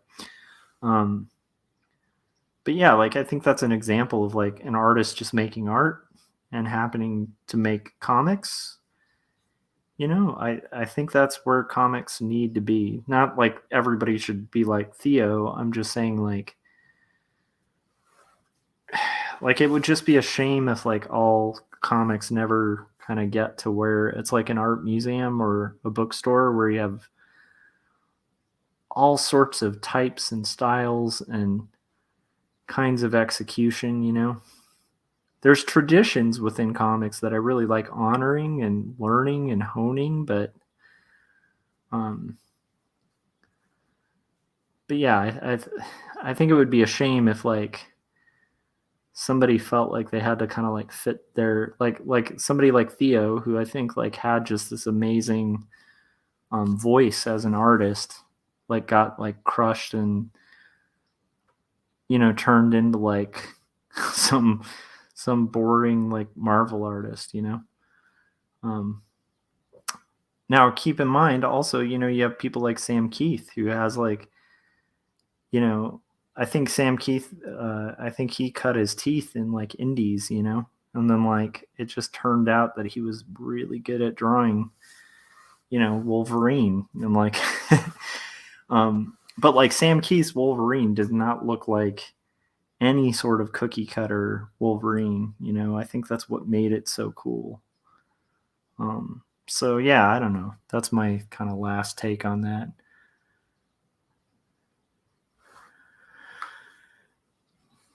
But yeah, Theo Ellsworth is like, I mean, he's done stuff for like Drawn and Quarterly. There's a bunch of people actually on Drawn and Quarterly that I'd recommend, just like for seeing different styles. Like one of my other favorite cartoonists that they publish is Anders Nielsen. I'm like, that guy doesn't draw in like a Marvel style, like. But again, it might be kind of weird if like, I don't know, or Dash Shaw, right? Like Dash Shaw is a really great cartoonist, and like, I don't know, they just all have like their own voice and their own style. And again, like, I guess like none of these people are like making like superhero stuff. I guess Dash Shaw does, but um, but I don't know. I guess I'm just saying like, yeah, depends on what you're wanting to achieve, but I tend to stray more on the side of like make art and make art in whatever. It's kind of like writing too. Like write what you need to write. Like write the stories you want to write. I mean, obviously, I believe in that because like if I were going for like success, I'd be like instantly like right now I would be working on a YA book. Like if you want to make money in comics, work on like a young adult book. Make it very accessible, but don't sell out. Don't make it crappy, but make it very accessible. Make it like somewhat like a learning lesson.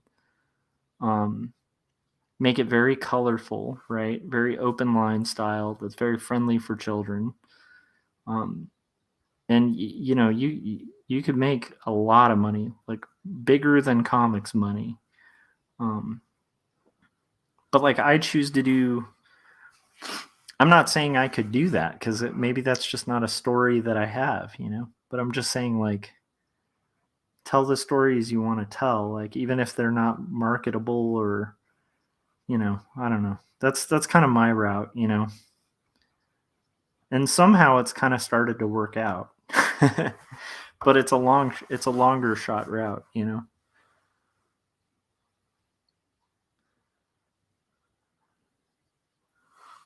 Peter was just saying Landon was still here, so that's cool. Peter said starting my workday early today. You guys will notice. How are you doing, Peter? Are you done with retro? I'm curious, man. Like the last time we talked, you were like super close. Curious how that's going. Also, I wanted to let everybody in the chats know, I believe, Peter, did I add you as a mod already? I think I modded you, right?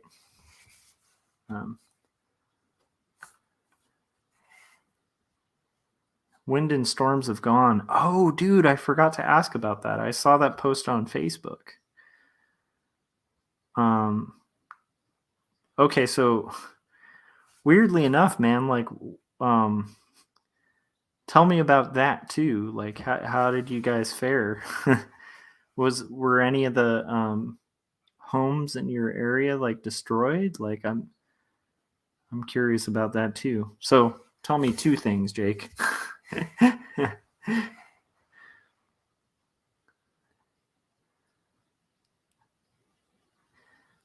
Drawn Sword Graphics said unique stylistics go a long way. Yeah, and I think I used to say this like, so I used to teach college art classes at Laguna College of Art and Design, and this always used to kind of weird kids out when I'd tell them this, but I meant it and I mean it still. I would rather like, to me, the most boring art gallery in the world would be like people showing off how perfectly they can render a duck. Like, and I'm sure we've all had that class. I don't know. At least in college, like we had this class where you would do photo rendering, right? So you do like a pass in markers first, and you do it on like toned paper, like really expensive toned paper, and you do like a full tonal range in grayscale and marker or in watercolor. And then you'd go over it and meticulously, like very, like without barely applying pressure, start doing colored pencil rendering.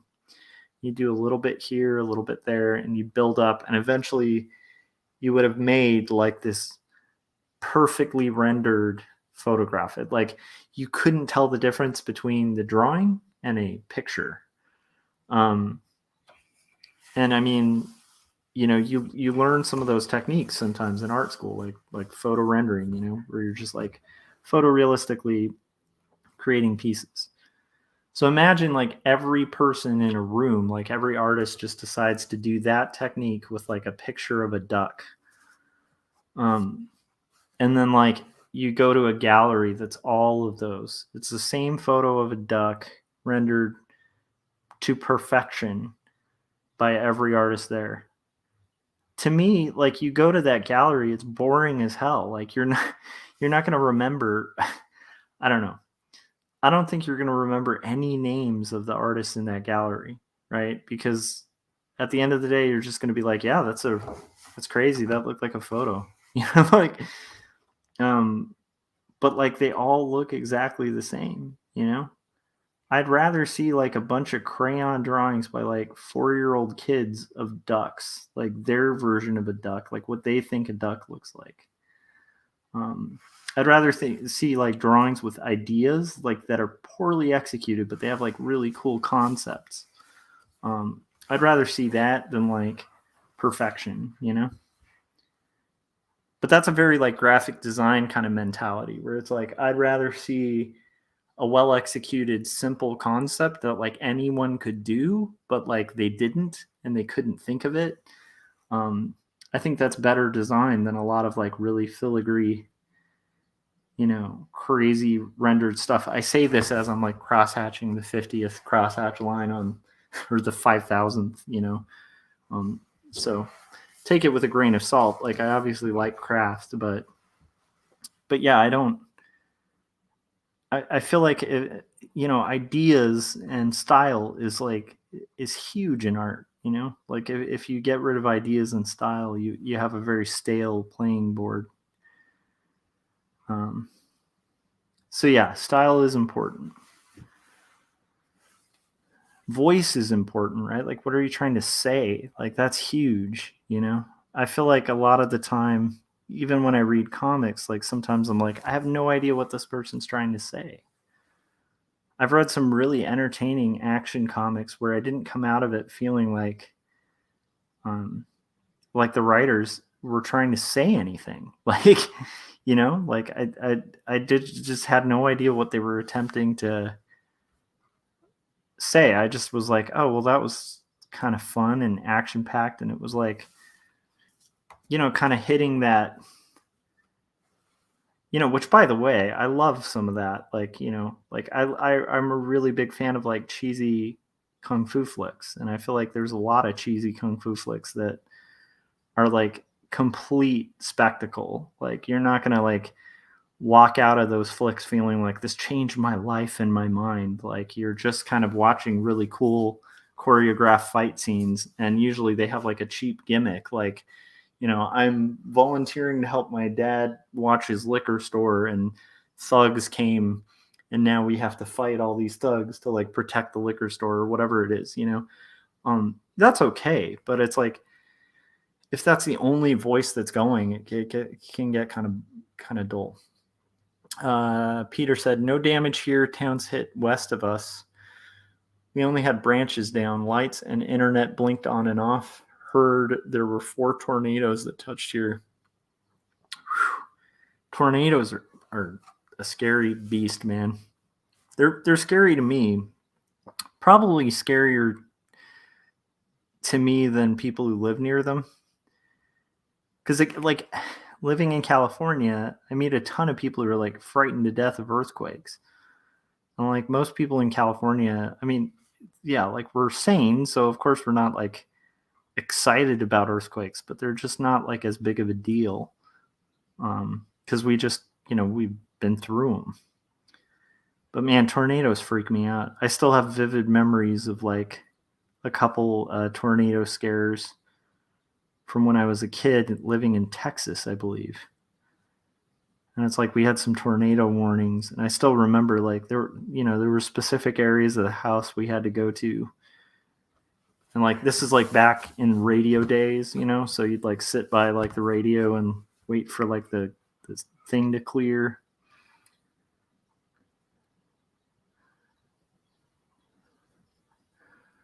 All right, Jake, get some rest, man. Thanks for stopping by. Oh, Jimmy did. I guess he did the same practice. He said his was a bunny, but great practice for color pastel. Yeah, for sure. Oh, okay. Peter let me know where he was at on retro. He said last page of inks to finish off on retro. And yes, I did mod him. Yes. Well, welcome and congrats on being modded. Let's see here. No damage. Okay. Yeah. And the tornadoes. I'm glad they didn't get you, man, though. Those things can flip a house,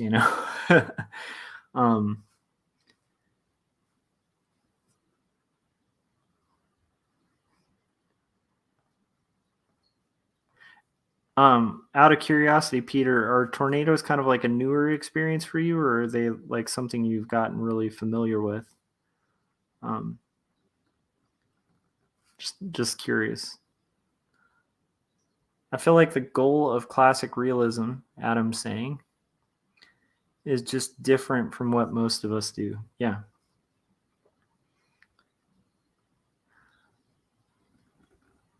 I mean, yeah. I also think like realism can be really cool, and I do think it's something that's good to know how to do.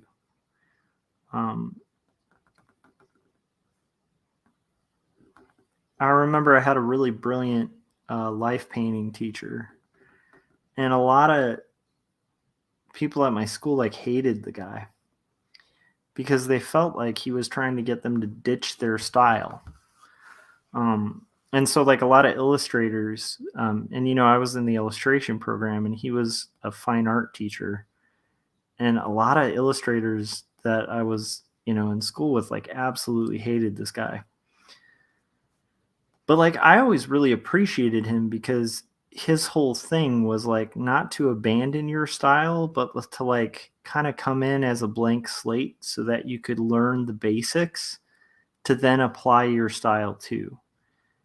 And I actually think that's a really good approach as a student. Like there are some core basics that like you can learn and then you can like apply your own thing. But there are some like things that just like aren't going to change depending on style, and like they aren't necessarily going to hurt your style to like learn. And I learned a ton about like anatomy and the human form and stuff from like taking that class and temporarily like losing my style, just to kind of like learn what the guy had to share. And what was cool was by doing that, then when you apply your style, it's like, holy crap, like I can actually draw a person, like I actually know the human form and stuff. But yeah, it's hard, it's a hard balance, right? Like, now he wasn't teaching like photorealism, but he was doing, teaching life painting. And like, because of that guy, I can do life drawing pretty well. Before having that guy, life drawing was always this like mystical kind of like feel it out kind of thing. And it felt like this evasive thing that I would never, be able to master. After having that guy, like I learned how to be very quick and loose and be able to follow the form, but like a lot of it was from like structural breakdowns where it's like, this is just how it works. This is how the skull works. Like when the head's turned in this direction, like this part of the eye socket is like going to be smaller than this part. Like that's, the shorter part of the center line or whatever. Like just basic stuff, but it was cool to learn, let's see. Peter was saying, have yet to experience a real tornado. This alone was new. Got the alarm on my cell phone just before 3 a.m. Then the town siren went off. Nerves on end, thinking it was going to hit here. Glad it was just a bad storm. Yeah, I am too, man.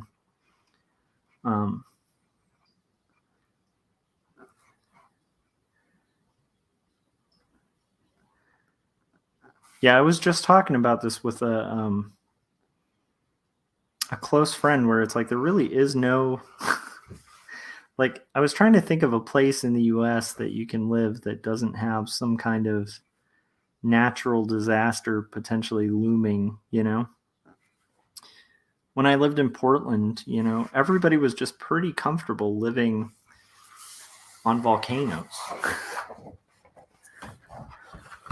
I mean, like half the Northwest is built on volcanoes, And a lot of them are volcanoes that they very much know are going to just blow someday.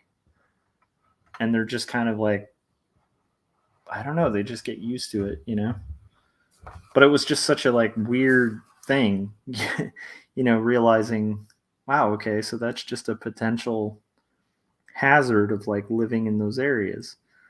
And then again with California, it's like, dude, earthquakes, like 100%, we get them all the time.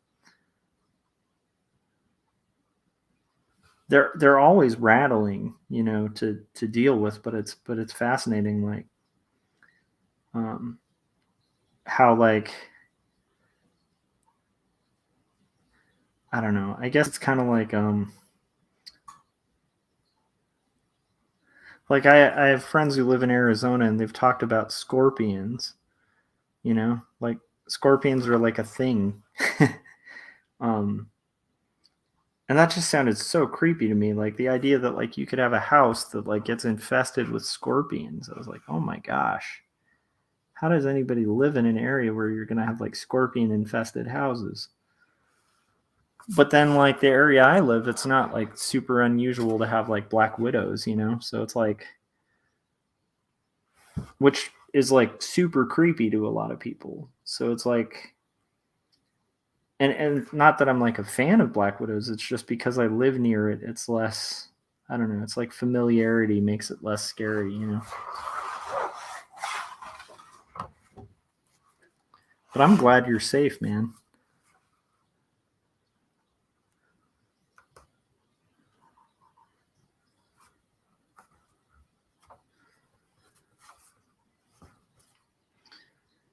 Now watch, like Peter tomorrow is gonna wake up and like be in a strange area being asked to follow a yellow brick road. Sorry, the joke had to be made.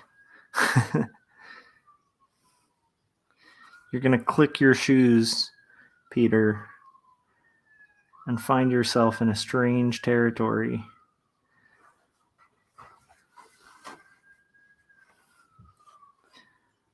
It might be in poor taste. I apologize if it is. So 1 page left of Retro Man. And that's inks, right? Then it goes to color. Like I'm just curious, like, so in theory, like how much longer till Retro's like done?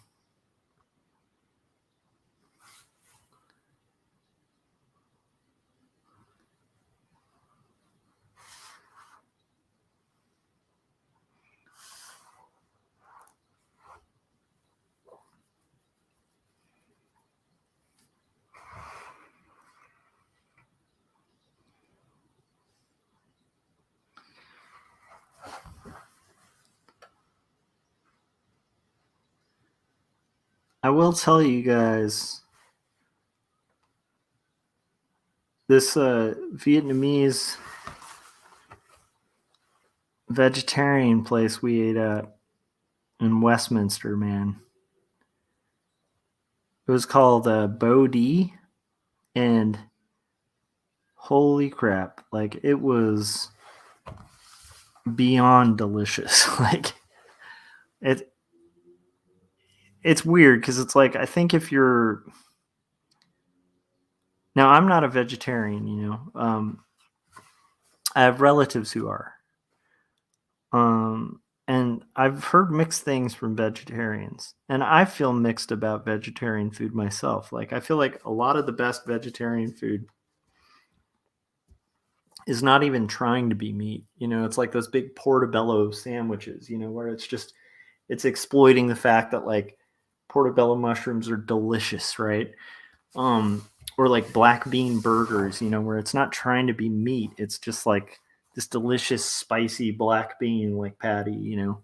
And I have friends who are vegetarians who like feel the same way, where they're like, I don't want it to mimic meat. Like I want, you know, want it to taste like, you know, its own thing. But I will tell you, man, this place was totally mimicking meat. And usually it's just like not my thing, you know, but holy crap, like it was delicious. It was like they had like a fake steak, like I mean, and it's all like tofu stuff. And I think also because of where I live, like um, we don't have like a ton of like vegetarian type food out here. But I'll tell you, like I'm also really not a big fan of like tofu. You know, like my son digs it, my wife, you know, likes it. Um, I'm not a fan of like the raw taste of tofu. I just think it's disgusting. And that's just me, right? But I'm telling you, the way they cooked this tofu was like, I mean, it was unbelievable. Anyhow, so I'm just saying, like, if you guys are ever in like Westminster, rock that business. It was delicious, and like friend, you know, family members who were vegetarian, family members who weren't, like, we all loved it. It was just wonderful food.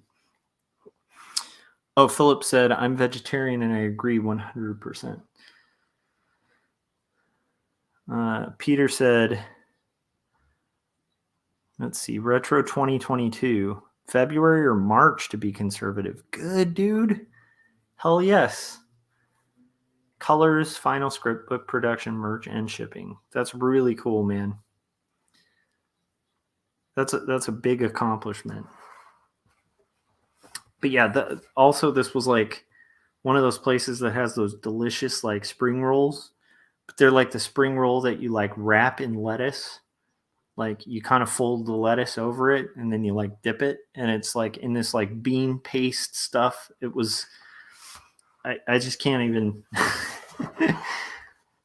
I'm getting excited just talking about that food, but I ate so much of it that I still am feeling a little like, you know, when you eat at a really good restaurant and you overeat and like you feel it the rest of the day, where it's like you feel very good, but it's not like a food coma. It's like your body's telling you like you kind of overdid it, man. That's where I've been at since then. But I gotta say, um, yeah, that was just amazing food.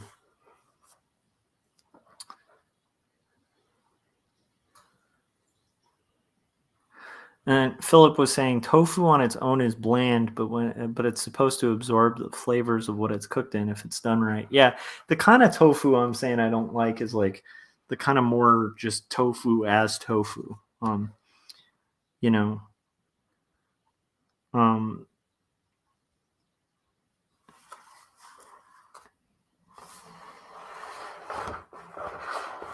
like there are some people who really like the flavor of just like tofu that's a little bit cooked on the edges, and like the tofu itself, like they just like the flavor.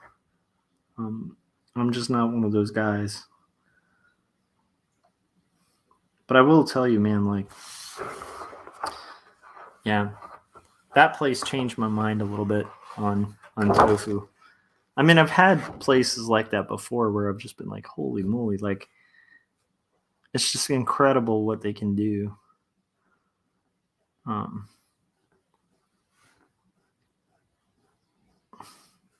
sorry, I don't usually like rant about food on this channel, but that's how good it was. It was worth ranting about.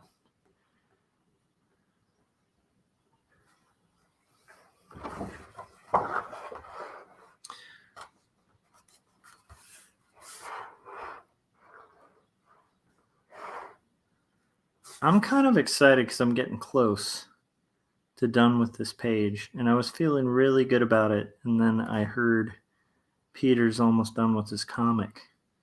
Now I feel really bad. I'm just kidding. But that is cool, Peter. I was just joking that like I'm jealous. That's a huge thing though to finish, man. And I think that's like a big goal, right? I mean, correct me if I'm wrong, Peter, but I think that was like a big like life goal kind of thing for you, wasn't it? Anyhow, so congrats, man. That's a big accomplishment.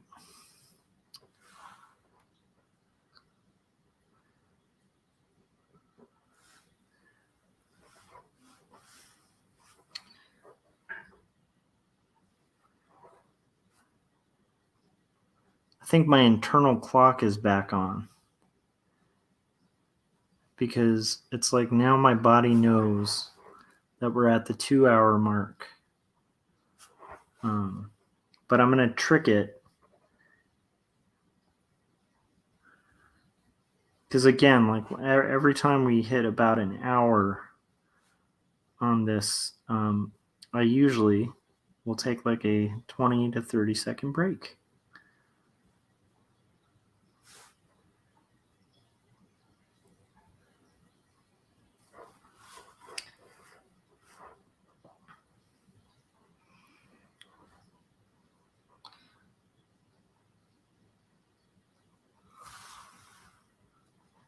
But right now, I'm kind of making pretty good progress, so I'm trying not to kind of mess that up. I want to make this contrast a little better here without totally overworking. Oh my goodness. I hit the camera. All right, so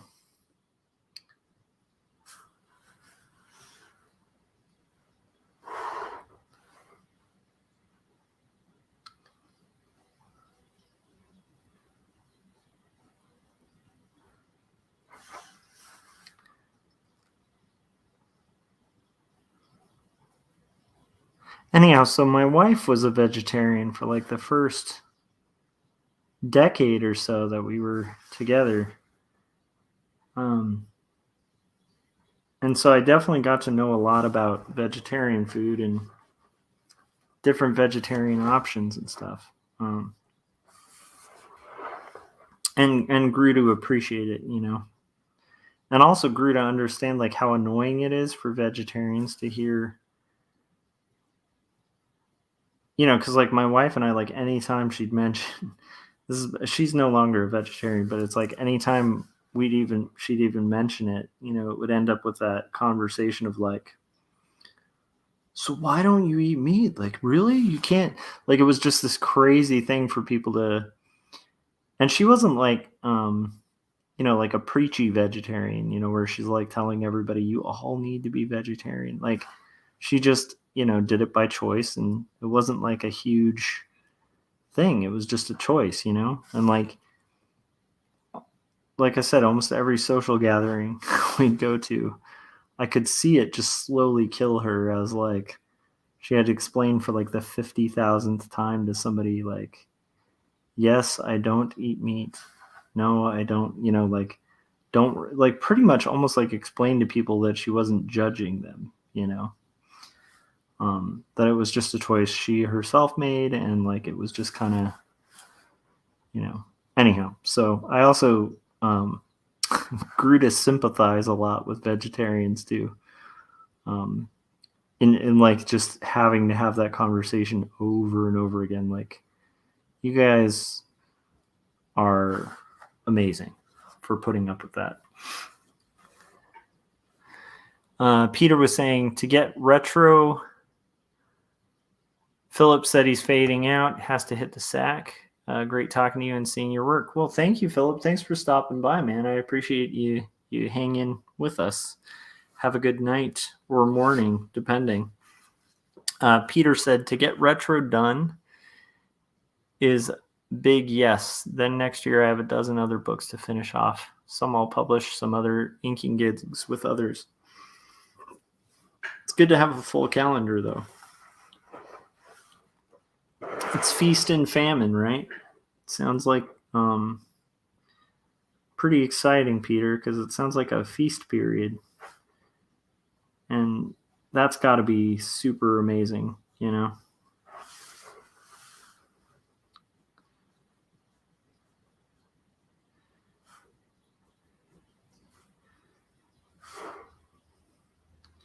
Yeah, I'm kind of just going to be treading water the next few years with stuff, because just too much to do, too little time, you know? But it's a good problem to have.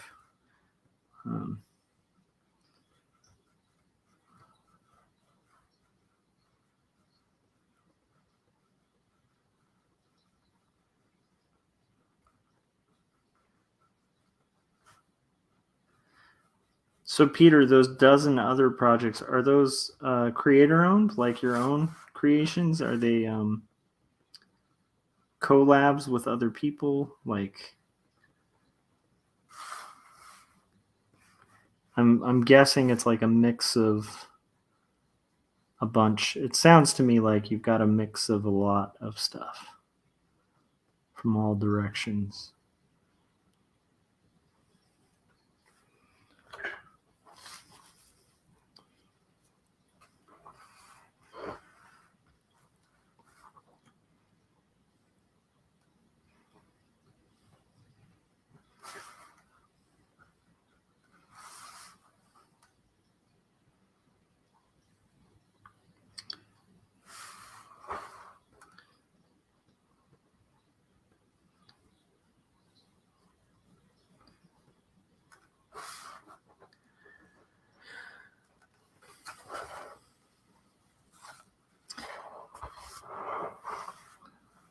So, Peter, I'm kind of curious to ask, because I've noticed when you ink, you sometimes wear that like finger glove.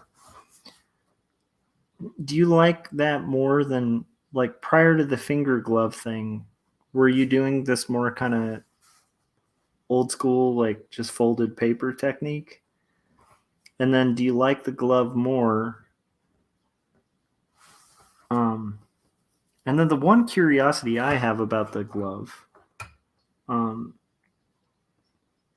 is, like, if you get ink on it and it gets kind of inked up, do you have like a backup glove and then you wash that one? Or, like, I'm just curious how that works. Because with me, with the paper, the thing I like about it is if it gets all inked up and covered. Oh my goodness, hang on a sec.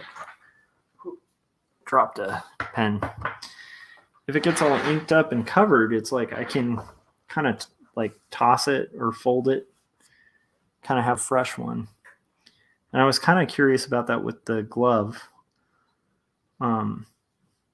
If that gets like ink on it, do you have like a backup that's clean so you can kind of throw that one in the wash and have the clean backup? Anyhow, I know that's like a weird nerdy question. I was just kind of curious because I have thought about the glove.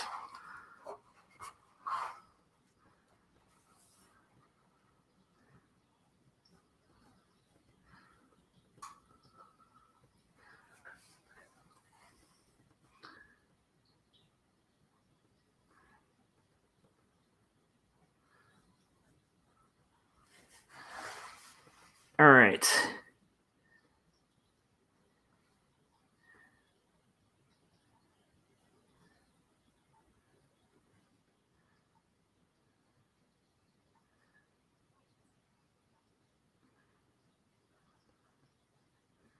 I'm kind of curious to have a bit of a roll call on what everybody's working on. I mean, I'm guessing, Peter, you're working on retro, I would guess. What's everybody else rocking?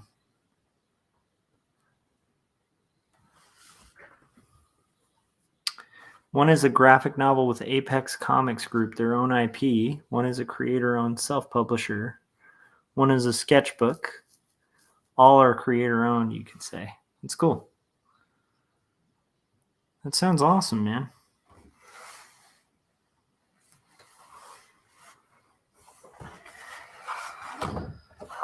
Whew.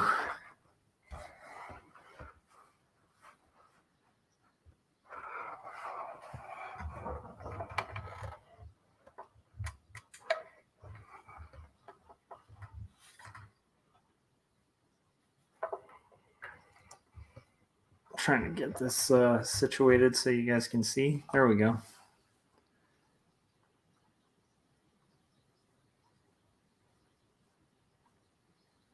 And now I am starting to fade a little bit, so I might have to take like a 20-second break. Because come hell or high water, this panel is getting finished before I call it on this stream.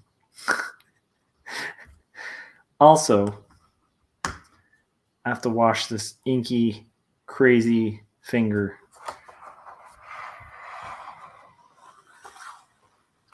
Oh, I don't know why, Peter. For some reason, I thought... Yeah. So I know Scott uses the little finger glove. I thought I had seen you do it, and for some reason, you didn't. So now I'm curious. Have you been curious about it? I'm just kind of curious about that.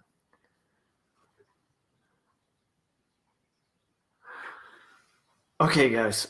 I will be right back in about 2 seconds so I can get rid of this crime scene here, this finger, and then also, yeah, I'll be right back. Okay.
All right, ladies and gentlemen, I am doing beer number 2 because Saturday.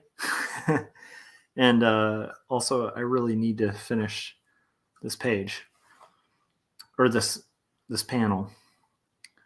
And I'm going to read what Adam was saying. Adam said, I've been working on Toad Road Comics number 2, but tonight I'm doing some studies, female faces, anatomy, and etc. I want to do some perspective studies, but probably not tonight. If you're looking for cool stuff on perspective, definitely check out David Chelsea's Patreon. Dude is a genius on perspective. And then Peter was saying, nice, Adam, I've been trying to draw more. Yeah. Drawing is like a fun thing to do. I feel like a day off. If I ever had like a vacation day, I would sit down with a sketchbook and just chill in like a public place for like a short amount of time, maybe like an hour or two, and just do sketches of people walking by. That to me sounds like a vacation.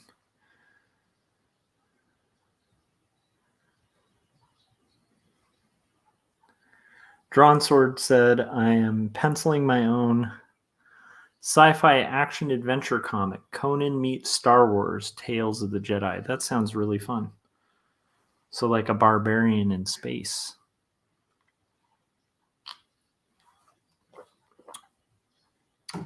I do dig me some barbarians.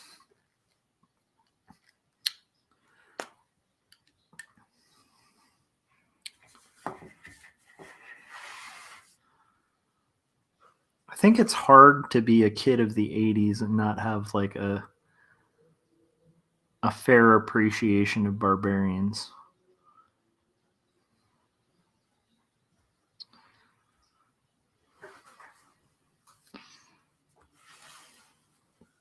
All right. Here we go, guys. This is getting into that tough to ink territory too, because now we're going to be working over multiple areas that are wet. And I know this is a fast drying brush, but it's not that fast at drying. So now we're getting into danger zones. But I have to say, and I'd love to hear Peter's thoughts on this too, because he's worked as a professional inker for a long time. I feel like those danger zones are kind of fun too. There's sort of a fun challenge to like making it work. Oh, wrong angle.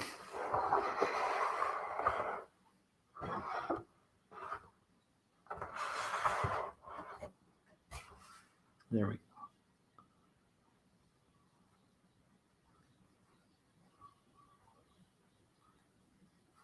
And while I'm here, and I've got this nice little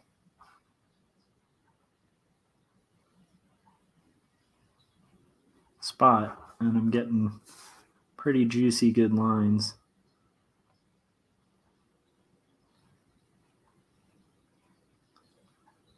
That's not bad.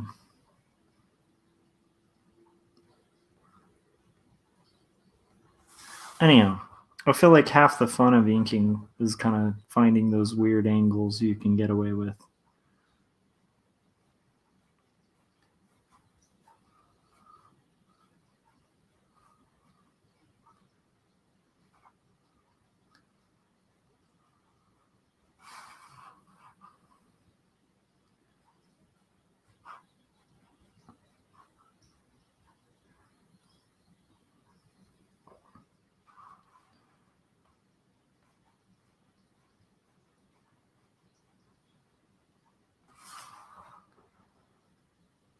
And there's kind of a tension, I think, when you're inking that's kind of cool, but you have to kind of get in the zone. Because if you like for a moment like think too much about what you're doing, you're gonna like slow down on a line that needs to go real quick, and you'll have like some wobbles. And then trying to fix wobbles in ink is like close to impossible, because like the more overworked your line, like the more it's just like, oh my gosh, it becomes like this mess.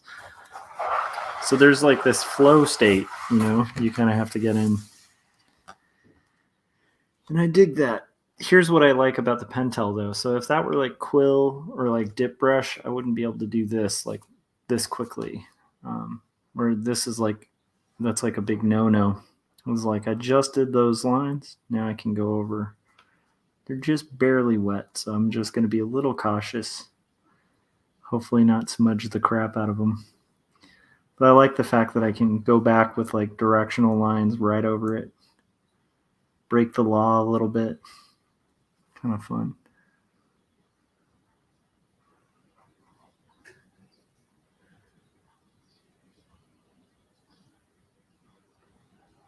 My sketchbook said, dude, props to inking line by line. Nice cross-hatching. Thank you. Yeah, I'm trying. It's weird. In the past, I didn't do a ton of cross-hatching. But for 2 stories, it felt authentic, to like the voice and what I was trying to say.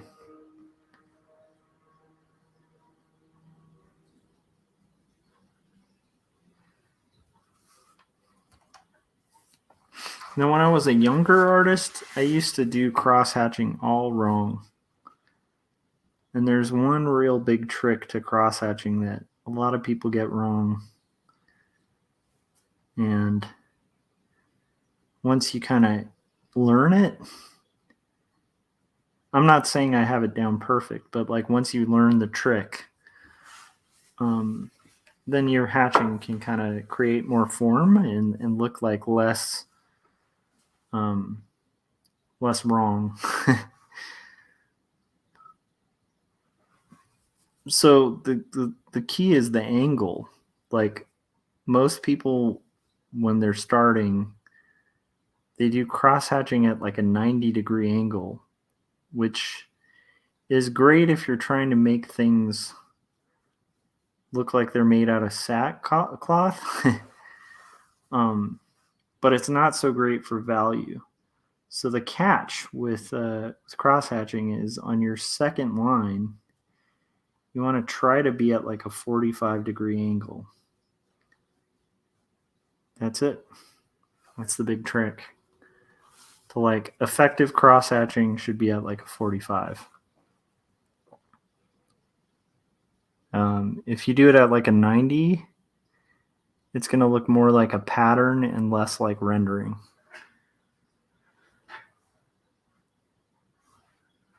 My sketchbook just said, saw you talking and could not hear it. Can you hear me now? Let's see here. Are you guys able to hear right now? I hope so. I just tapped the mic. I hope that's coming through. Let me know in the chats.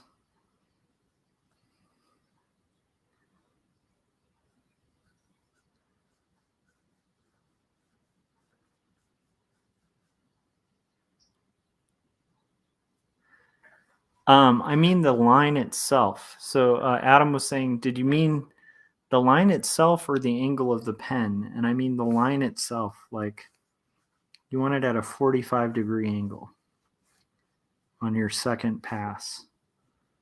If you do it at a 90, it's going to look weird.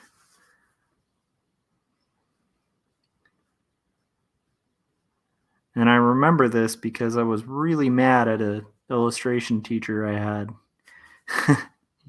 years ago. I thought I really knew how to crosshatch, and I was doing 90-degree angle.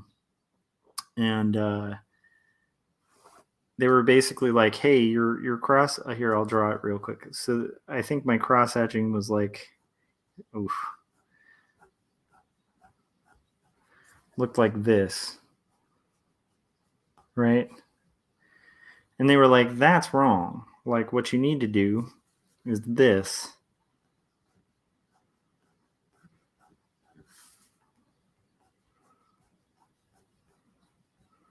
That's right. The second I got that and not that, my stuff looked a million times better when I crosshatch it. So that's my big trick. And then you can kind of follow the form, right? So you're like following the form. And let's say I'm doing like dimension, then I follow the form again. I really shouldn't be inking on my clean sheet. But yeah, anyhow, total little tip. If you guys already knew that, cool. If you didn't, hopefully it'll help you out if you decide to hatch.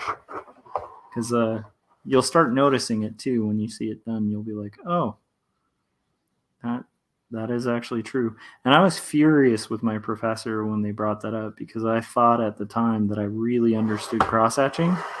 And then I thought about it, looked at my art. I tried the 45 thing and I was like, oh my gosh, my hatching looks a lot better. So, yeah, little tip. Pro tip, I guess.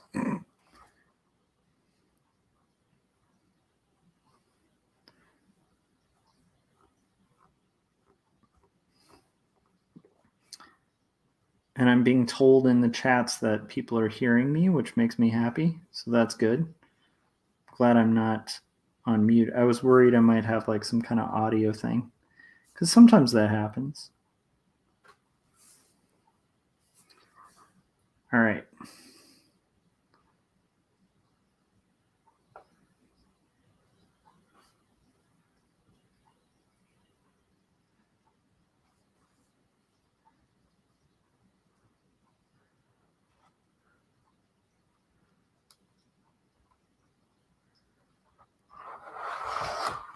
Drawn Sword said,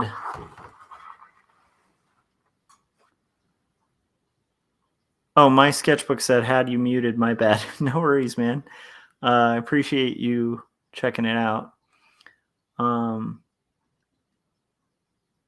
Yeah, Peter was saying I spend my pages to stay away from wet ink or just grab another page from the stack. Yeah, for sure. You have to spin. Let's see.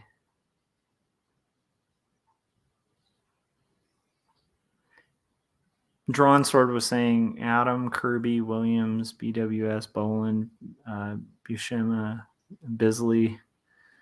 Nice inkers there, man. Okay, I'm going to have to check out Drawn Sword Graphics work.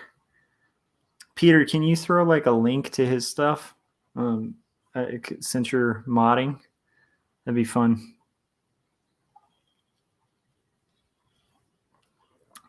Torn between inking with Quill and brush or fine linear pens and a fat one. I think if you can rock the Quill and you're comfortable with it, you should do it just for bragging rights. Because, like, I mean, I'll tell you, like, me and Scott, we had a cartoonist on Artcasters as a guest, who's a buddy of mine from art school, and found out that he was using Quill. And it was like the level of respect we had for the guy. It like went up like 20 notches because it's just kind of rad. It's kind of rad to be able to know those tools, those traditional tools. So, hopefully that helps you out. I would totally pick the Quill, man. Just because, like, yeah, it's cool.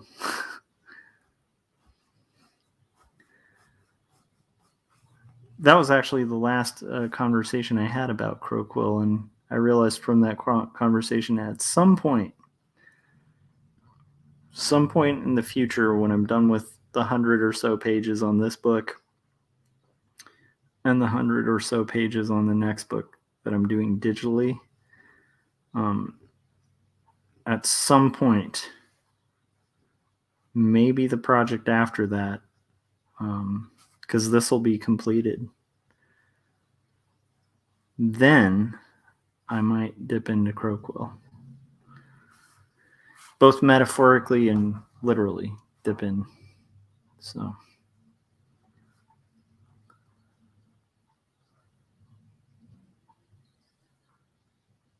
Cool. And then Peter, thank you for throwing in that link. That's the nice thing about like Peter and I really actually appreciate Peter and Frank. Frank Salazar, like they were both watching a live stream at one point and they were like, you need mods. And I was like, okay, you guys are my mods.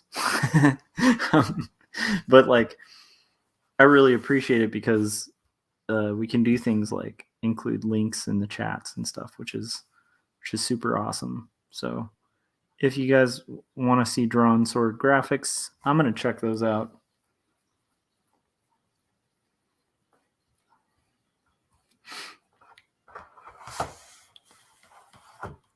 And then my sketchbook, I don't know if that's a question for me. I'd guess so. Said, have you done anything digital? Yeah, 100% have done digital stuff.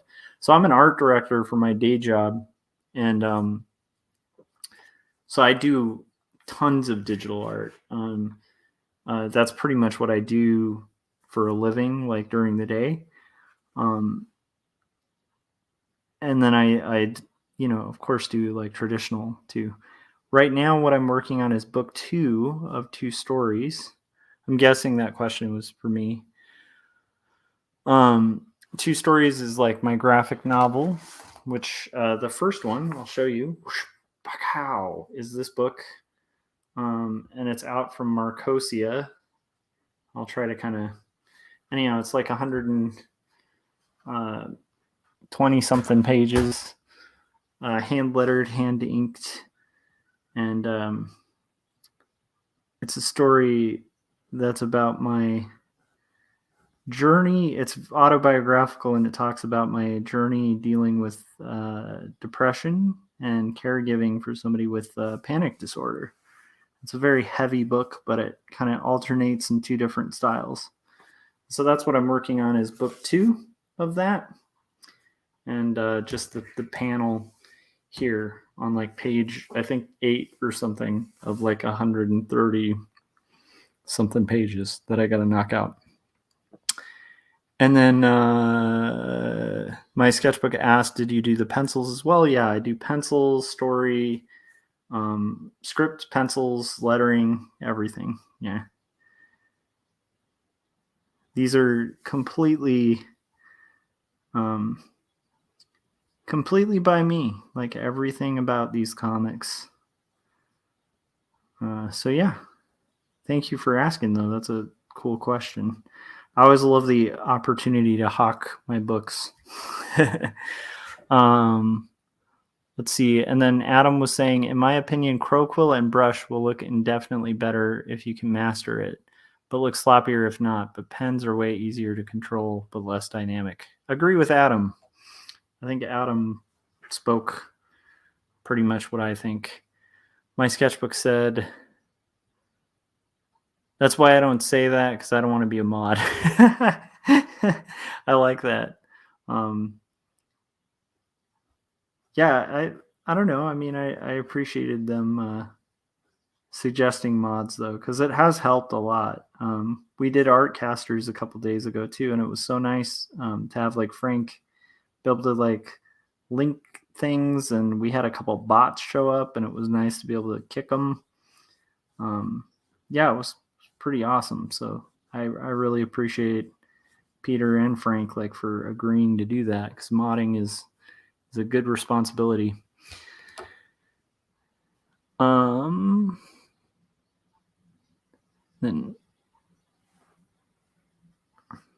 my sketchbook said, awesome, you're an art director. Isn't that the top of the mountain for an artist in the entertainment industry? Yeah, I mean, it's, it's for like a souvenir company, but it's a nice day job. Like before that, I worked as like a graphic designer and illustrator for about 15 years, and sort of like was mostly known in the t-shirt industry.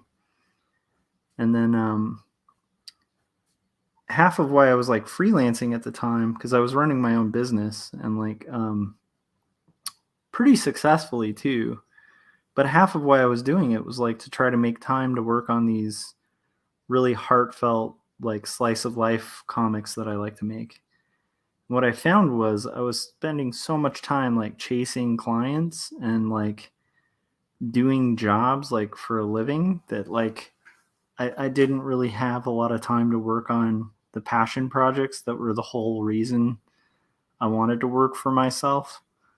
And so that's when I became an art director, because I was like, I would prefer to have like a somewhat predictable workload and schedule, and then have somebody else getting clients basically, so I can focus on like the stuff I really want to do. And so far that's proven to be like, that was my suspicion, was that I'd have more time, and that's proven to be correct. Like I have managed to, under that, like I've managed to finish, what'll be by May, that'll be like 2 graphic novels. And so this is my 3rd that I'm working on. My 2nd is Jacob's Apartment, and that's a full color 136 page graphic novel. So my sketchbook said, what about pens that need control like dip pens do? Something along the lines of repeatograph and brush pens or such. So I love brush pens. Repeatograph, though, I use microns mostly because I like the disposability of it. Repeatographs, if you can handle the cleaning of them, then cool. I personally, and this might be just because I was using them when I was younger, so it might just be bad memories, but I personally had a nightmare time cleaning repeatographs. Have any of you guys in the chats had a better experience with repeatographs? I found that I usually spent a long time cleaning the metallic tip of the repeatograph to like get rid of like crusty ink.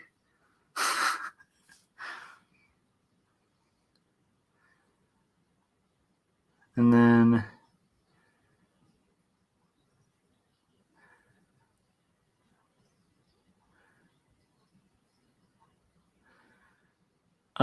Peter was saying, as an inker, I know I can make others look good, but now I'm going to be doing pencils and inks. I can really master brush and quill techniques. That's awesome.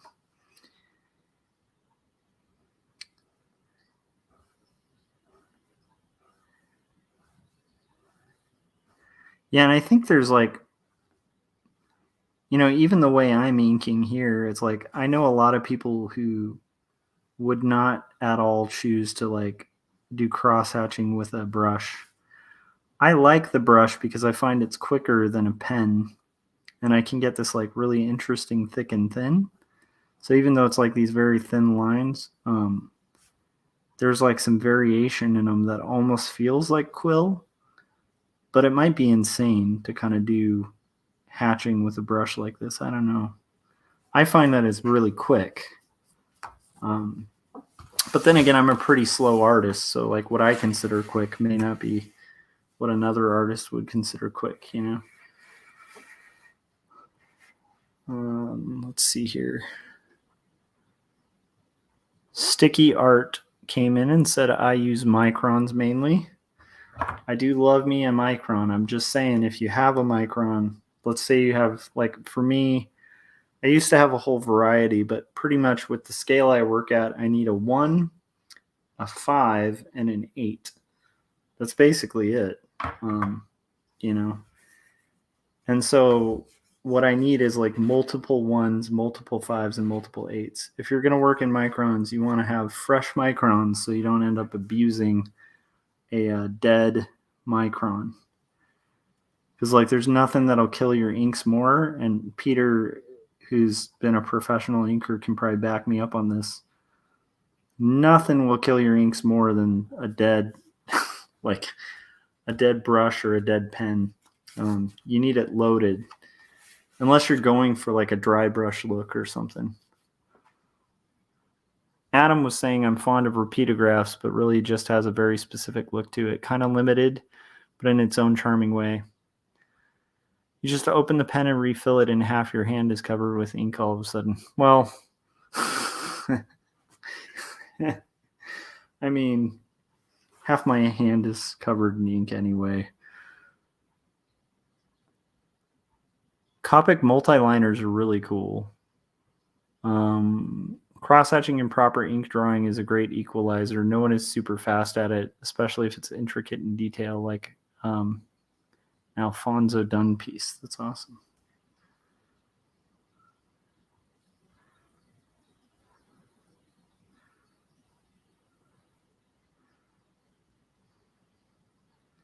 What's crazy, I've talked about him before, but if you look at like Albrecht Dürer, he just puts like half of us to shame.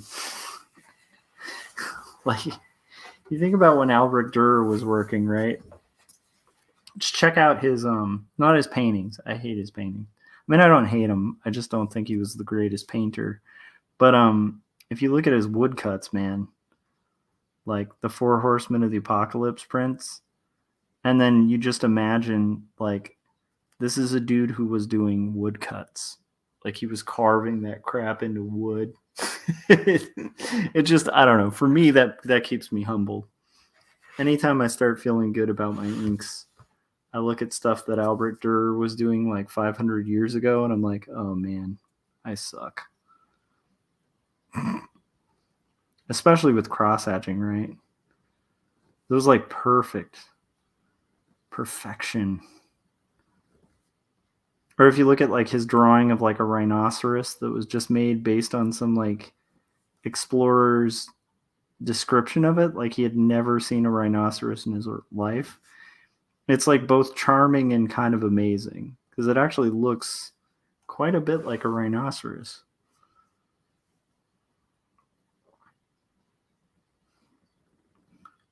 If you didn't know already, you can probably tell I'm a big Albert Dürer fan. Do you have problems with cleaning repeatographs though? Do you guys have that?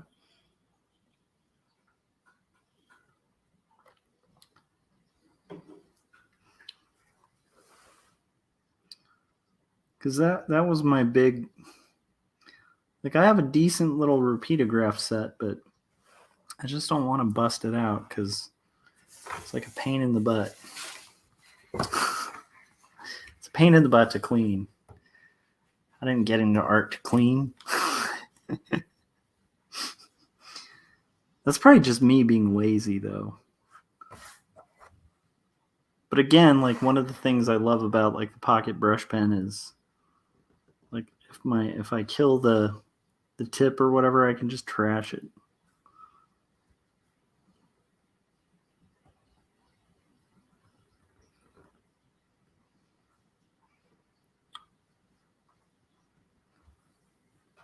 Adam was saying he never had trouble cleaning a repeatograph. Well, good for you, Adam. No, that's pretty awesome. I don't know. I also think I did find that like the line width doesn't vary as much. Like with a micron, you can kind of push down a little bit to get like a thick and thin. It's harder with a repeatograph to get a thick and thin, a taper at the end. I mean, you can do it, lighten your touch, but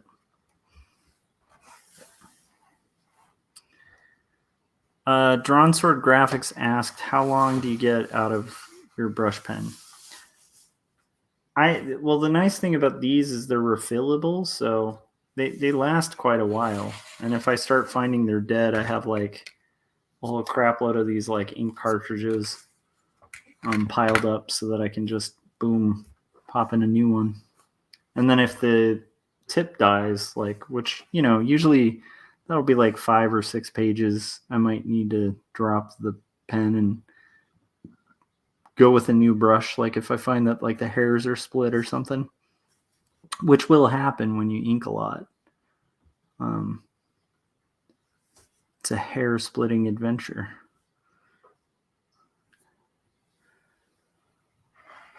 My sketchbook said, I was one of the top artists in my high school years ago. It feeds your ego. There was this one guy who I swear was born with drawing in his blood and pencil in his hand. I was like, I don't want to see what he did. It would just shame me. It's a mix, man. Like there's the thing I loved about art school in college was like everyone who goes to art school was the best artist at their high school.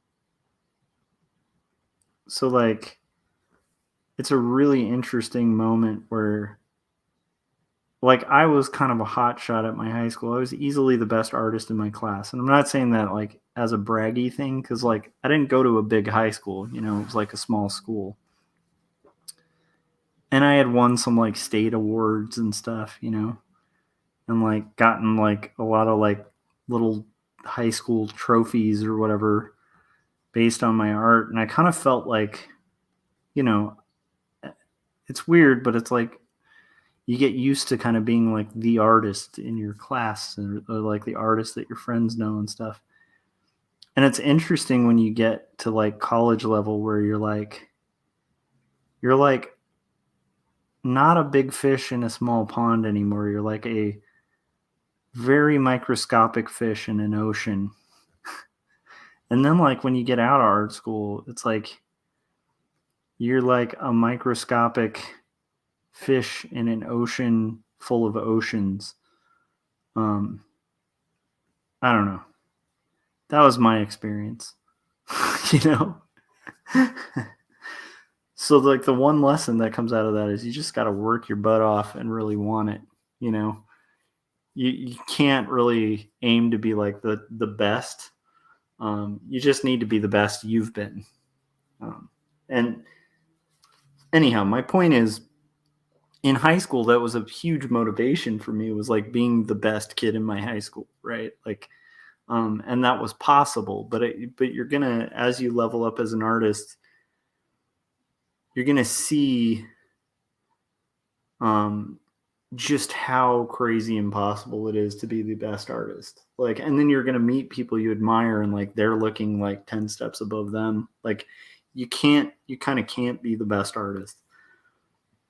So what you need to aim for, at least I think, for sustainability is just be the best artist you can be, right? Be the best you can be and push yourself to like the next level. Find somebody a little better than you and then try to get there and then keep on that journey, you know?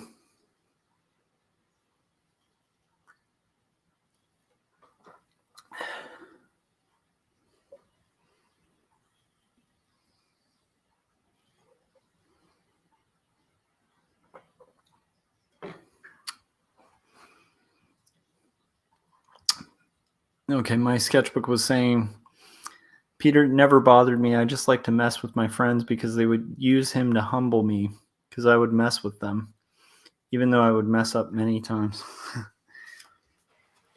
It's always good to like, I feel like you need artists to like humble you. But it's a weird thing too. It's like I don't know, kind of have to find your jam and your happiness. And I have found, I think if you're trying your best, and you're pushing to get better, that like you end up being a lot more content with your work.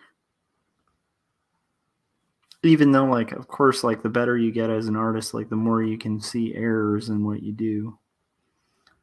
Like I could easily dissect what I'm working on right now and find like a million little errors. As could like most of you guys probably, but like in general, I'm much more confident with what I do because I'm always pushing to tell the best stories I can with the best art I can make at the time, you know?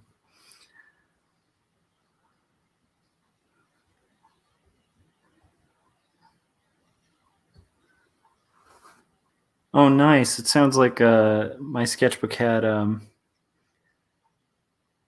high school that was a vocational school, so it was more like specialized, like where you're taking multiple art classes. That's a cool high school, man. Mine was like a tiny school where the art teacher was like also a history teacher.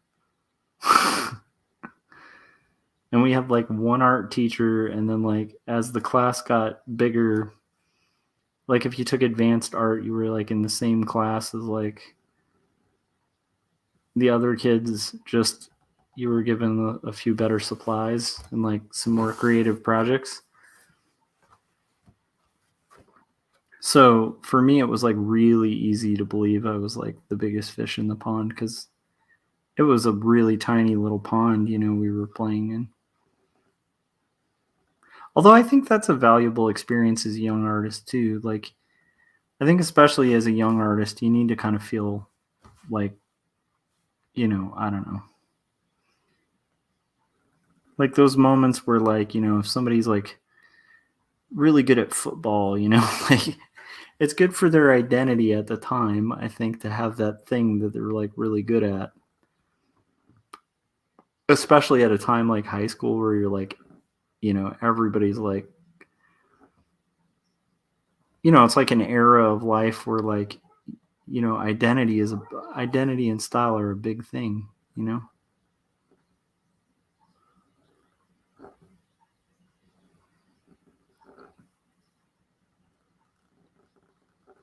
All right, so we're really close. Adam said, good advice. I try to focus on my strengths and what comes most natural to me and build it up from there. Yeah. And also, like, finding your strengths is really good. Like, um, I have some friends who draw way worse than I do and write so much stronger than I do. I have friends who draw a million times better than I do and can't write to save their lives. I have friends who like have strengths and weaknesses, but it's like I have certain strengths and certain weaknesses. Like I think my layout is pretty strong. That's like one of my favorite things. It can always be improved, but I feel like that's an area of comics where I'm pretty advanced at like layout and paneling and pacing. And that's a thing, like in comics, like it's a huge thing. But like I'm definitely not like the best kid on the block anymore. I don't think that's even possible, actually. All right, so ladies and gents, let's see where we're at. I know it's upside down. If you want to see it right side up, check my Instagram. But I think we've managed to finish this. Let me see. I got to get this going. Just get rid of that. All right, guys. I whited out that one spot. And I think we're good.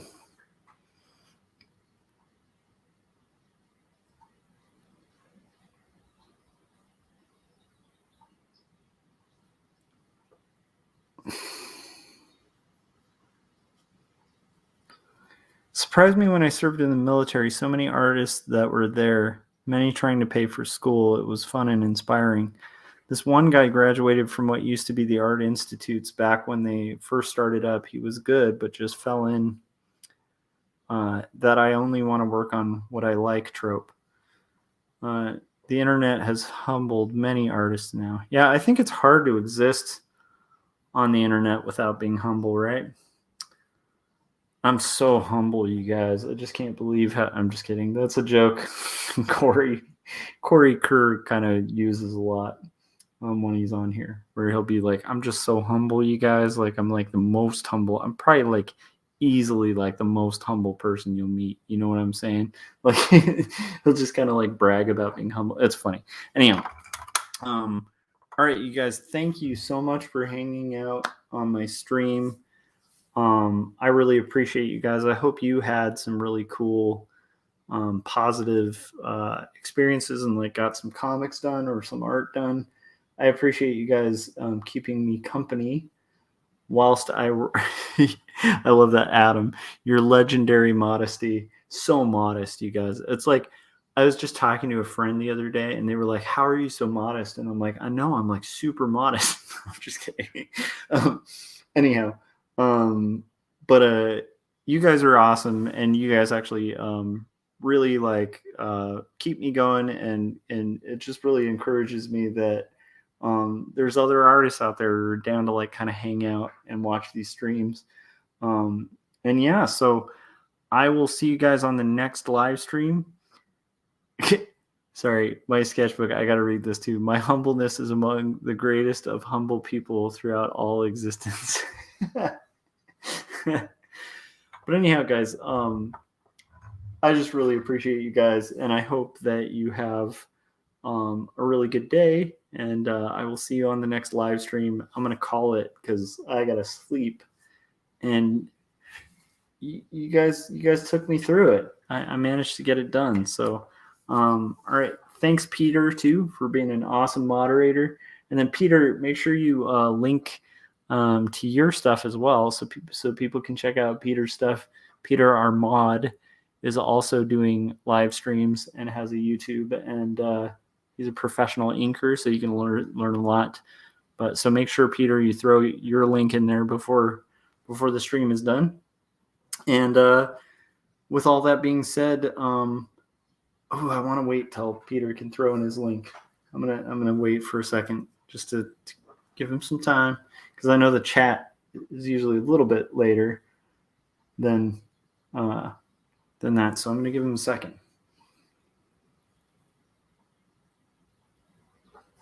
But anyhow, if he doesn't put the link in, make sure you guys check it out. There it is. Boom. Peter Palmiotti on YouTube. So make sure you guys are subscribed to him as well. And thanks for modding, Peter, and hanging out. And I just appreciate all your guys' creativity, and I will see you guys on the next live stream. Also, make sure you've hit like, hit that bell, hit subscribe, all that fun stuff. The bell helps you get notifications when we're about to go live, so you can join in if it happens to be a time where you're hanging out and inking too. And with that being said, appreciate you guys, and I will see you on the next stream. Bye.